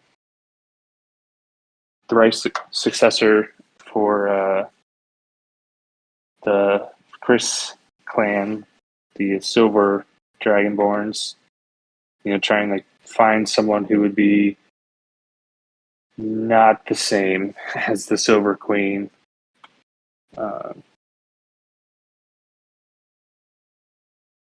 and just start forming alliances and bringing all the different clans of Dragonborns back together, and making Hordenshire back to what it used to be. And along the way, he would feel a little restless every now and then, still feeling claustrophobic, waking up in like panic sweats in the middle of the night, and then just going outdoors to try and get that open air. Yeah, and he would feel restless every now and then. He would go off and either visit one of the members of the Sands of Justice, or invite one of them to come and visit him for a little while so they could spend some time, and he can get away from like the duties of running a nation of people. Or even sometimes he'd sneak down to the city or like some of the neighboring towns and villages, or and disguise himself. He'd get another enchanted belt to change the color of his scales, so he could blend in, and he would just help people, not as a leader and not as a member of the Sands of Justice, but just as another person. Just try and help people with their problems. Maybe go on little quests, fight monsters, and have that feeling of how it used to be back when the Sands of Justice were fighting strong. And he'd also spend a lot of time in resources, finishing what he started. So back when, little time before we figured out we were going to have to fight Nerul, the god of death, he started making moves to leave his friends with some gifts, because he was not entirely sure that he was going to make it out. So for Renwick, he would have, which kind of goes in line with what you ended up deciding to do in your epilogue, so I'm glad it worked out that way. But he would have commissioned the construction of a sailing ship.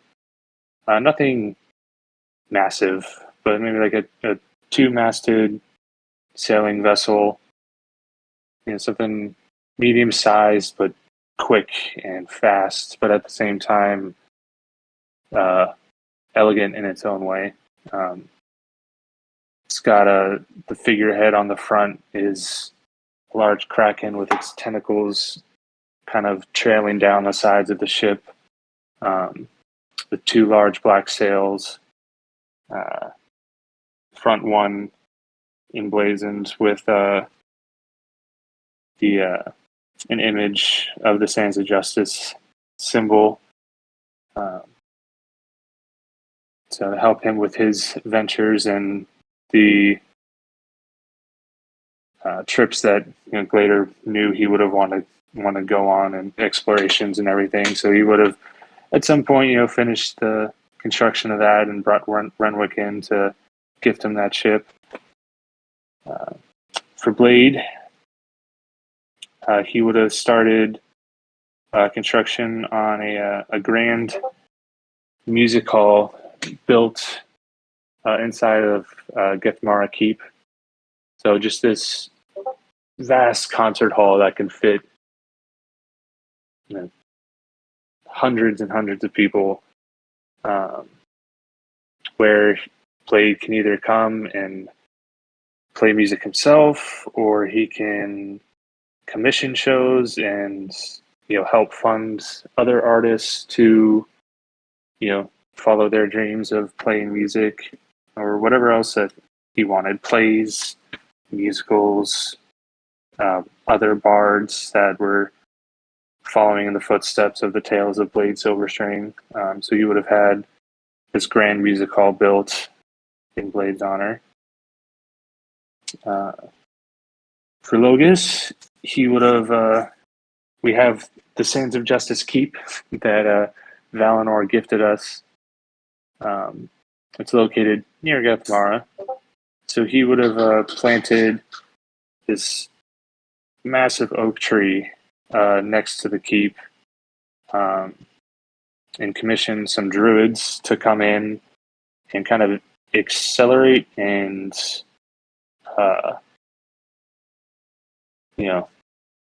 what's the word I'm looking for? Accelerate and just expand its growth beyond what it's normally capable of. So, like, imagine like a California redwood sized tree, like just absolutely massive, next to the Sands of Justice Keep, and inside the huge branches, he would have built like small like house or like apartments type living spaces within the branches, designed after the style of his hometown, so that whenever he wanted to come and visit, he wouldn't have to feel like he was too far away from home. And for Lokris, Glader would have worked with Valinor and arranged titles for Lokris's parents, and given them a decent sized plot of land towards the outer edges of Gethmara, kind of near like the base of the mountains. So they would be, if they accepted, they would be minor lords within the clan, and they would have had enough land to build a small town, so that if any tieflings or anyone they wanted to bring just wanted a start a new life, or have a safe haven away from the bad memories of Brightwood, they could come and live there, and they would have that, a new start to where they wanted. And obviously, Lokris is welcome to join at any time, but Glader felt like Lokris might have wanted something safe for his parents, where they wouldn't be around the discrimination and bad memories of where they used to live. After gifting all that stuff, he would have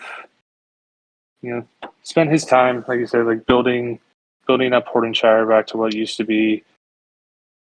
And once things had kind of leveled out, the fallout from their massive battle, the restructuring is done.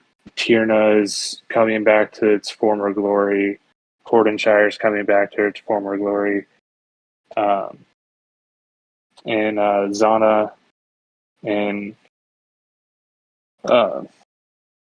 the Zana and Aroden have kind of grown up a bit, like maybe like when they're about like early teens, like 12, 13, 14 years old, somewhere around there. Glader's starting to get up there in age, especially for a Dragonborn, but he's kept in shape. He's doing good. But once they're at a little older age, he would have left Valinor in charge, and he would have taken the kids on a little road trip, and kind of just taken them on basically a walkthrough of essentially the Sands of Justice quest from start to finish, because he's always told stories. I mean, they've met the Sands of Justice growing up, whether we're visiting them or they're visiting us. So, like, he knows his various uncles. But he would want to show them like the places where they met and places where they formed their bond. Say would have taken them through the safer places. He's not taking them to the Feywild or anything like that, but uh, taking them to Hot Law and then down the down the river and then over to the Silver Kingdom, Silver Dragonborn Kingdom, and then to Tierna and Brightwood and Nightwood and all that stuff. Much more leisurely pace than we traveled it. So probably honestly like maybe like the better part of a year. He's just traveling with them, visiting each and every stop that they made and the points of interest and retelling all the stories and stopping in and meeting with the stands of justice if they're still in their hometowns. And then in the end, you'd come back after they finished. He would have been making sure Zana and Aerodin were ready for whatever they wanted to do with their life, whether that was helping run the kingdom or go off and adventuring on their own. But he kind of would have, as he got older, just sat down and rested and had a quiet life as he grew old. All I think that's about it. Hell yeah, that was a good one too. Nicely done there. Yeah, I had to throw a curveball at you.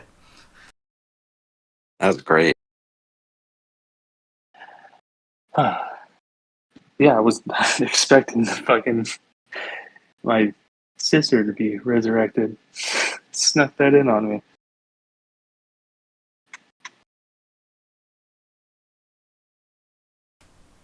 Don't forget to take that potion out of your inventory. I know. I didn't even catch it. I got help putting it together, but because I was just so shocked, and then also trying to like tell my epilogue that I was like having a hard time piecing it together. But Renwick on the side helped me put the pieces together.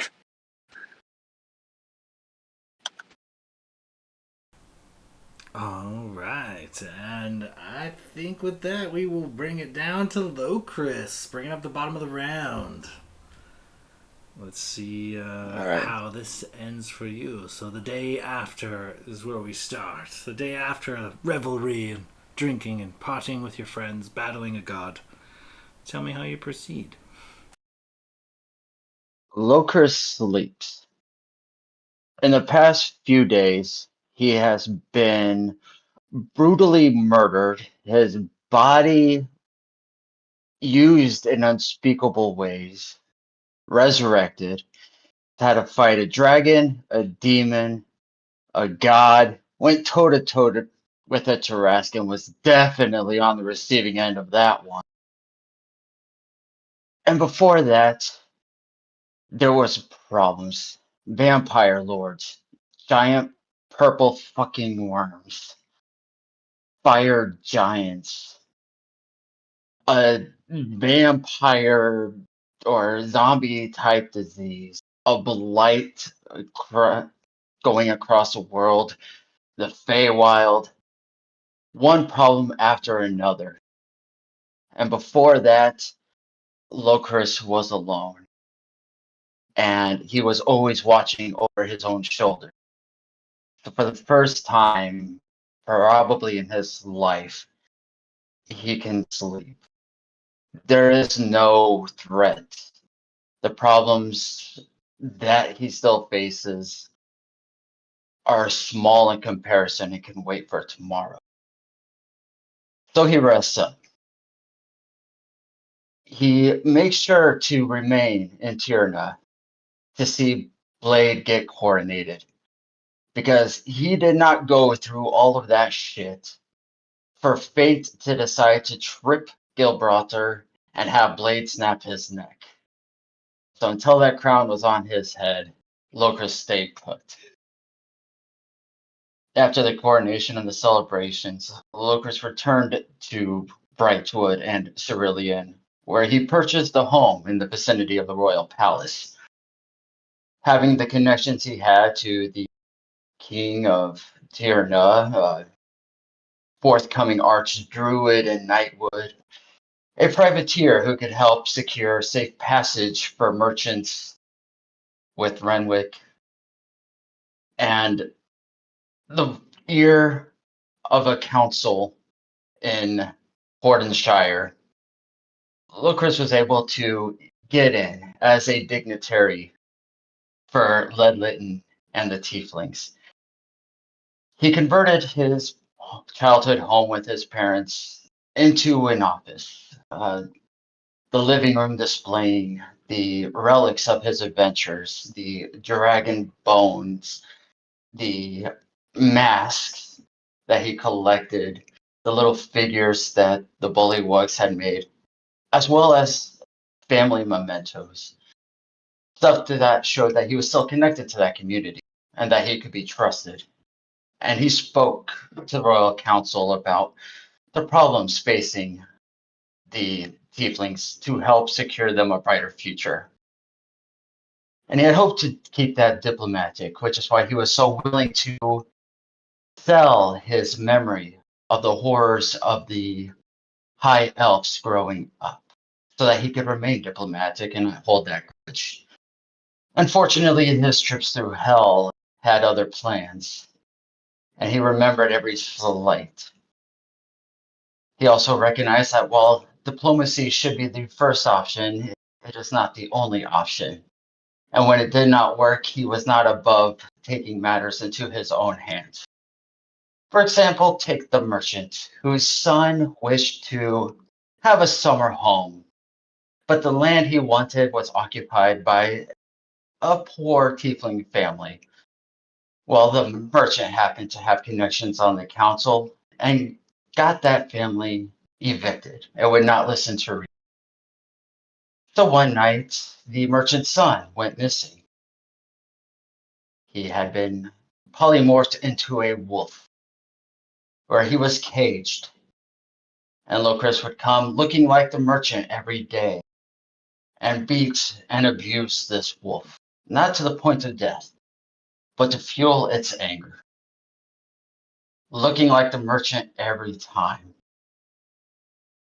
Then, after about a week of that, making sure the wolf had not eaten for a day and a half, as the merchant was traveling about the town, Locris released the wolf, who at once attacked the merchant, killing him. And as his guards fought off the attacker, they ended up knocking him out of polymorph, but had continued hacking, thus killing the son also. While it could not be proven that this was Locris's doing, the message was clear. Play nice, or less nice things will happen to you. He also continued to travel around, little adventures here and there to keep his skills sharp. And one of his biggest character growths was that of trust. Prior to, he did not trust anybody, and when he slept with anybody, it was always hookers because it was an honest transaction. They wanted money, he got what he wanted, and he didn't have to worry about them backstabbing him. After having traveled with the Sands of Justice, he let down his guard a little, which ended up being good for him, as he met a fallen ace Mar, who had a goth style about her, and the two wed and produced their own family. She was the Persephone to his Hades. After time had passed and he could feel his joints aching every morning, and it was getting harder and harder to keep going, Locris knew his time was short. He trained up his replacements, whether they be his children or those within the community that he felt could handle the job appropriately. leaving them to the task that he once filled. Looker set out on his final task. One line left in his book uncrossed that he must complete before he could go on to his next life. Taking his Warforged just to help him get there. He made off for the canyons, where after traversing the caverns, he found Yaki, where he began a challenge, getting the giant purple worm to swallow him. And once inside, he pulled out the Staff of the Magi and smashed it, sending out essentially a bomb within the worm, taking them both into the afterlife. After the explosion, Locris opens his eyes, and he's in the throne room with Jurassic, who welcomes him and begins to show him around, introduces him to the realm and what sort of laws that are unalterable, as well as what power he has and how to wield. Eventually, Locris takes over as the Lord of the Shadow Fell and creates certain zones. A zone over here for the humanoids. That is where they will rule and be a safe haven. Any humanoid in that area is off guards by penalty of destruction. Over there is for the vampires, where if a humanoid walks in and becomes a juice box, that's their prerogative. And one for the ghouls, where any humanoid walking in might have their fingers become finger snacks. As well as communal areas where they may trade and converse freely. A sort of peace fell across Shadow Fell. Still skirmishes now and then in a place of darkness, but overall a better off place. After about a millennia, Locris looks to the material world. And he looks in on a part orc, part elf, part some other genetics by this point child, and begins to fill his dreams with tales of the Sands of Justice. A elf who is leaping from a tower in the Feywild. A winter queen screaming at him. After he jumps out this window, he turns, releasing a bow, striking the winter queen in the heart, slaying her. And as he turns, polymorphing or wild shaping into a giant eagle and flying off. As well as tales of Logus training up a Bullywug army. And unlike in reality, these Bullywugs seem to become more, I guess civilized would be what you say. They're no longer in mud huts and wearing leaves. Instead, they seem to become almost wood elf-like. Locris is not above a little exaggeration.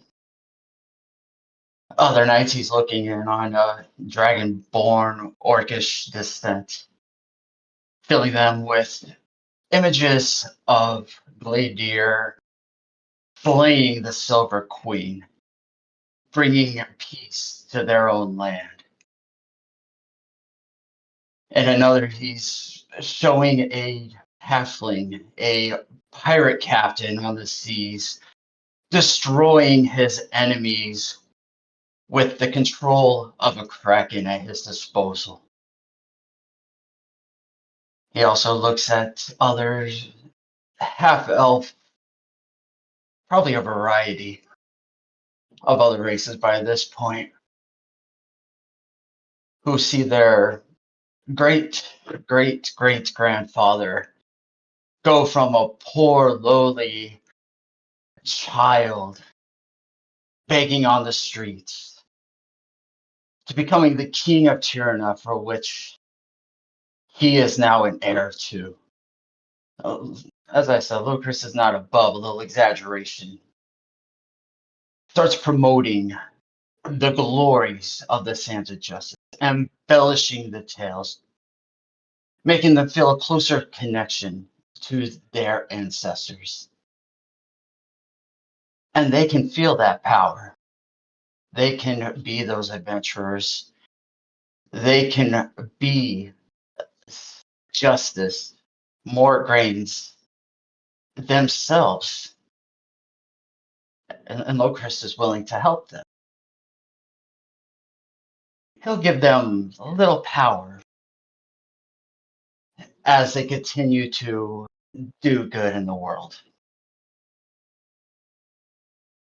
And as he takes these 4 crystals from which he was watching his friends' descendants sleep and imposing these dreams upon him, he walks over to a cabinet and opens it up, placing them amongst thousands of others who he has reached out to and touched with promises of strength, power, glory, everything their hearts can desire. And as he closes it, he thinks to himself, well, Nerul said in 1,000 years he would be back. Well, it's been about 1,000 years. And this time, I'll have an army to stop him.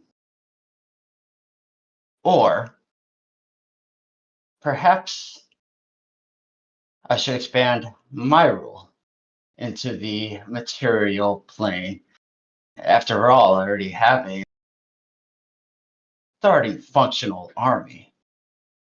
Oh, but which path to take? And with that, he turns, breaks the 4th wall, looking at the camera, and says, that's a tale for another time. And the screen goes black, and the credits roll. Well played. I like that. Very nice, sir. Very nice. I asked to go last, so none of you could impose on me corrupting your great-great-great-grandchildren. Well played. So, I guess from this point, as heroes fade to legend, and legend then becomes lore, as scholars and bards alike begin debating the lessons, impacts, and details that the Sands of Justice had upon Daanal Wisech, one thing they can all agree on is where it all began. For every tale begins the same. An old dusty road, a small desert village with thrice the goats to people ratio, and an old run-down tavern. The Naked Ass Inn and Tavern. From there, who's to say? Best find out for yourself, I reckon. And that is all she wrote, fellas. No bookmark this time. Just closing the old bookski. Are you trying to make me cry right now, Sean? You Yeah, know, man. it really hurts after all of those really great fucking epilogues. And also, I have to say, like, the Locris ending where he breaks the 4th wall really gave me Michael Scarn vibes from Threat Level Midnight. Total. Like, this entire fucking 3.5 year campaign, Chris probably called his shot 3.5 years ago and was like, hey, I just want the final word. It was just like, Yeah. I'm gonna do it. I'm gonna break the wall. And he just needed something to say, and Blade gave it to him. No, That was it was. Oh god. I was trying to think of an ending, and I had to antagonize Logos one more time. And I think it's because Locris was a cynical pessimist, where Logos was a naive optimist, and it just irritated Locris. So I was just going to have him become a patron to Logos's descendants, and then I just started expanding on it. then when Sean ended with, "I'll be back in a millennia," I'm like, "Ooh, Locust will still be around." Hell yeah. That was very fitting. Hopefully, I trained my great grandkids or whatever enough to know not to nibble at that. Don't take deals with shady motherfuckers. I'm serious. I'm for real. Don't do it. I mean, I knew a very powerful one, but I know it's tempting, but shit. I had to make I- sure everybody was dead. But it's like, all right, 1,000 years.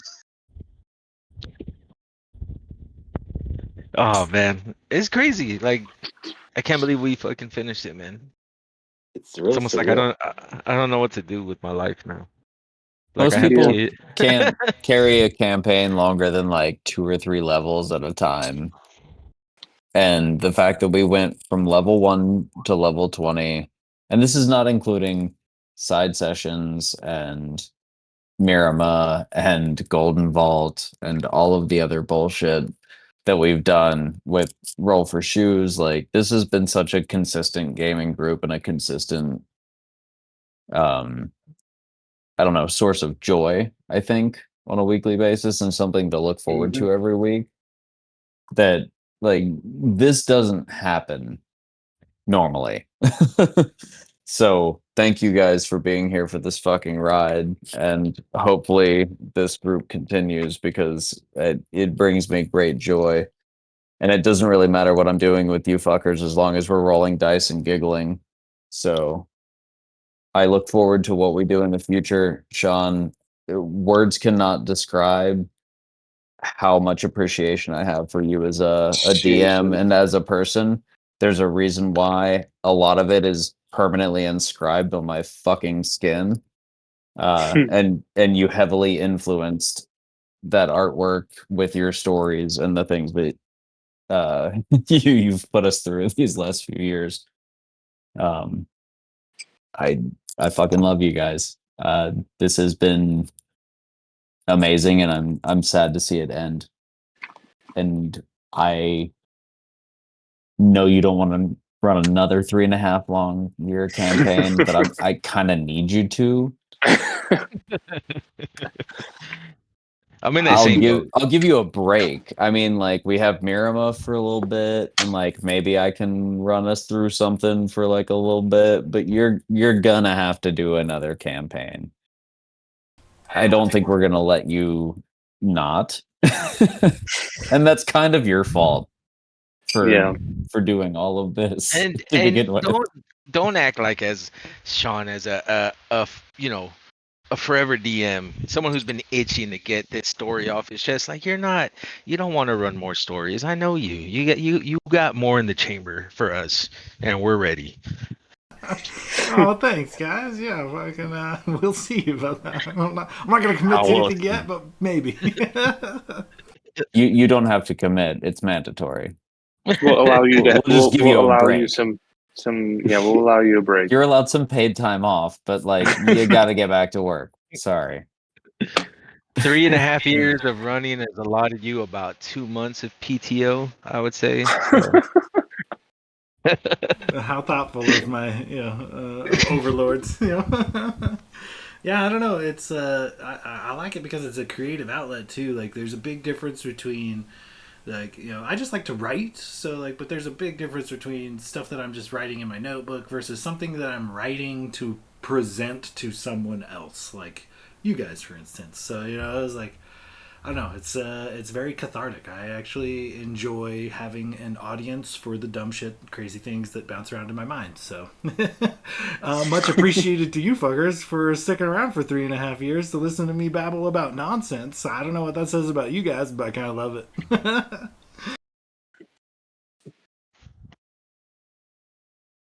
We'll get Well, it back to was writing. fantastic.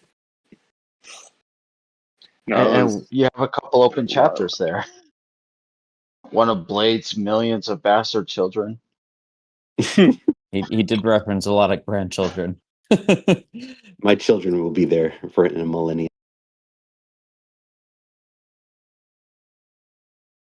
Yeah, Blade's basically Genghis Khan. Mm-hmm. Yep, Buddy. that was the mission since episode 1. I was whole So expecting Gladier's kid to be Blade's kid.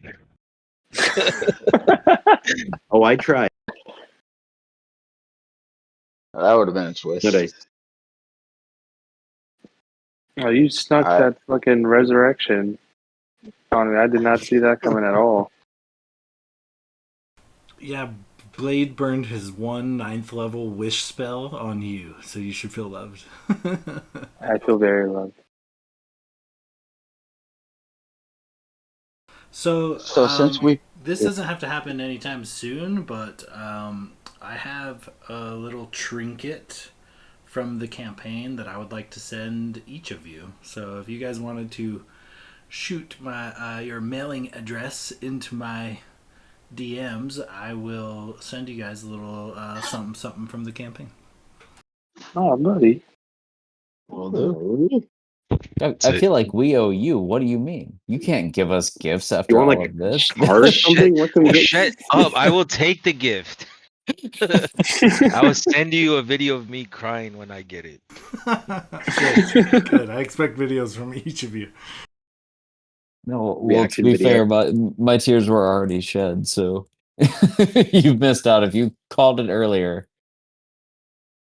But goddamn, what an end!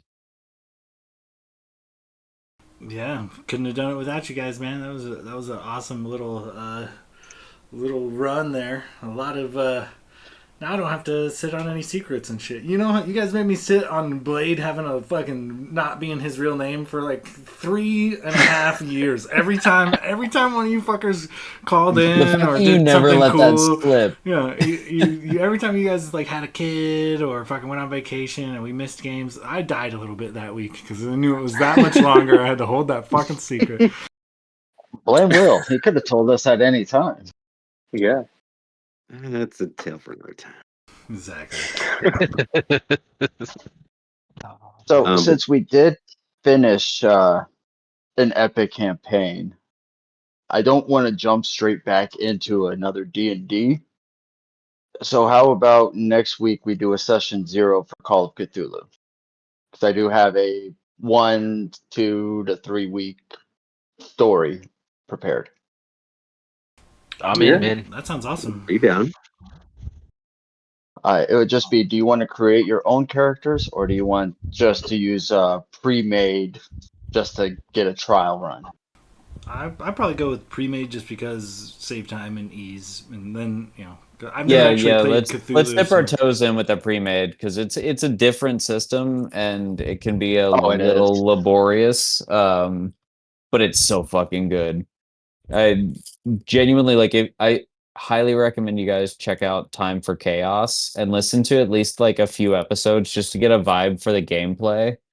It's very What? similar to D&D, but like the insanity mechanic and like the fact that you are a very squishy person going up against Cthulian nightmares means like death is imminent, if not guaranteed. It's a very different game style, and I love it because it's high stakes.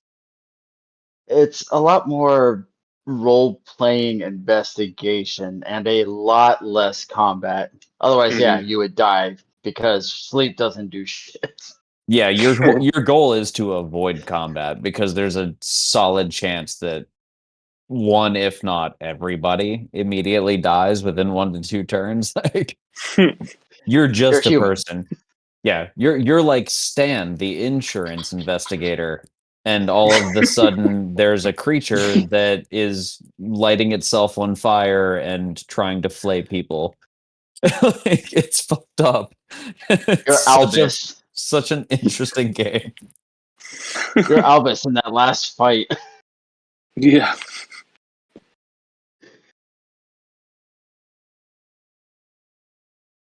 well, fucking hell yeah, boys! I'm excited. I've been looking forward to this moment for a while. It was a fun little project we started, and now everybody is. At least this point, we're all veterans now, right? Like it's you got the 1 to 20 down. Like That's you guys are right. That's not something that happens a whole lot. Even in my experience, campaigns tend to fall off. So kudos to you sticking with it, especially for 3.5 years. That's wild. That's not. Yeah, Be it's proud of crazy. your accomplishment because that doesn't happen all the time. Especially for randos off the internet. Hmm. 3.5 years. So the final total, it was the very end of the page. 338 pages of notes. We started our first official session, not including Zero Sesh, was September 28th of 2022. And yeah, I mean, fucking July of 26. Yeah, almost 4 years. Yeah, absolutely crazy. Yeah, we were actually cresting 4 years on this whole campaign. That's not only the fact that this campaign ran that long, but that it was all entirely homebrewed off of some very loose backstories we all wrote. So kudos to Sean for filling in what can't even be called blanks because of how much we left him. And to have that span, I mean, like damn near weekly for that long, that's fucking wild. It really is. I think what we had to.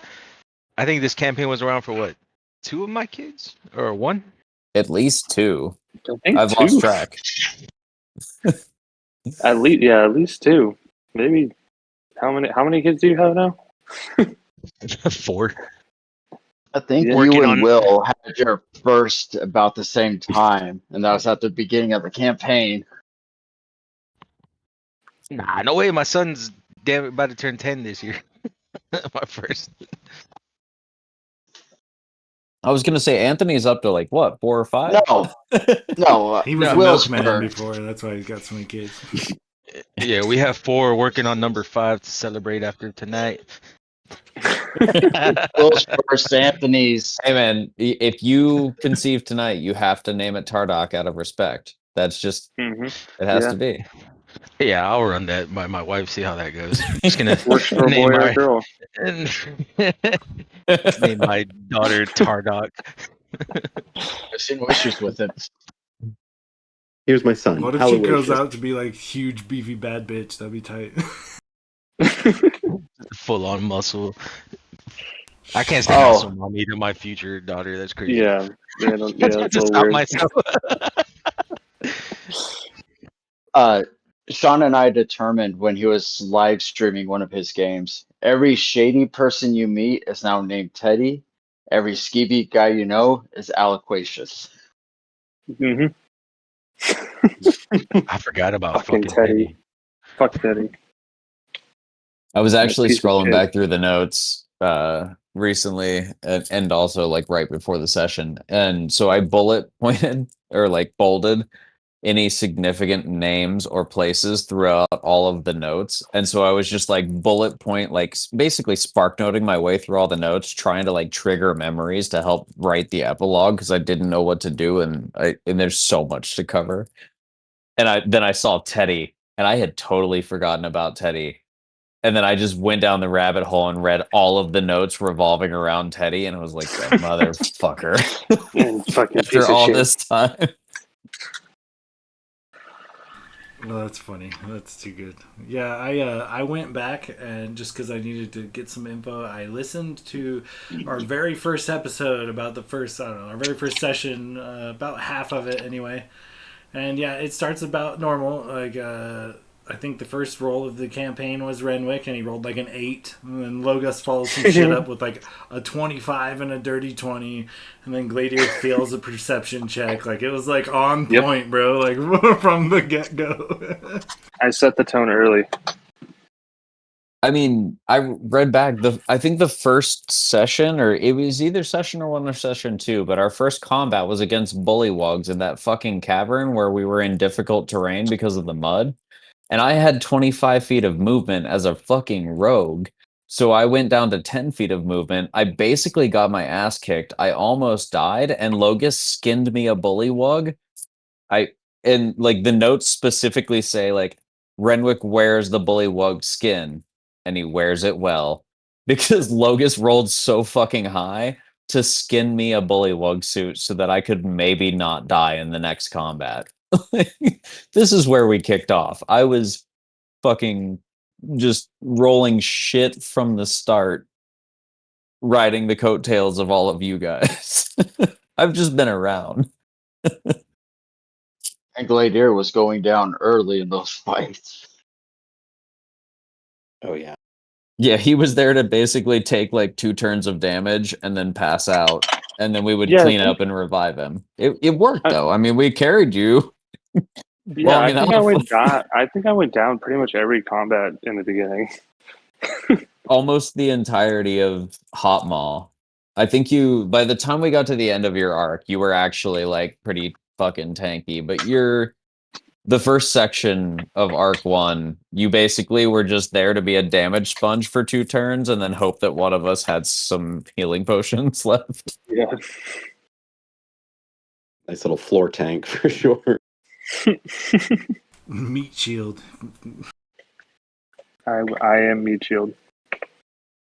It was an investment. I mean, in you. I mean, we knew I you'd mean, pay it off at really level was. 18, 20.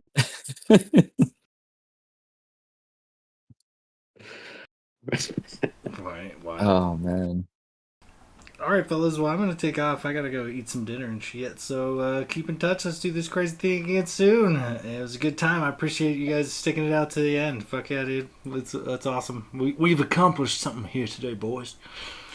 We have. And let's all revel in the fact that Sean said that we're gonna do it again soon. Meaning that he's Cool. definitely gonna run campaign 2, and it's canon, so there's no backing out. Fuck you, good night. It's all about. Alright, I'm gonna let you guys. guys like roll characters and get like in-depth backstories, and I'm just gonna be like, rocks fall, everybody dies. Fuck you guys, I'm out of here. Fucking nerds, peace. No. I just that effect back. All right, fellas. I'll talk to you soon. I gotta go. Have a good one. All right. Later. See you Thanks guys. again, Hey, Sean. Good night. Thank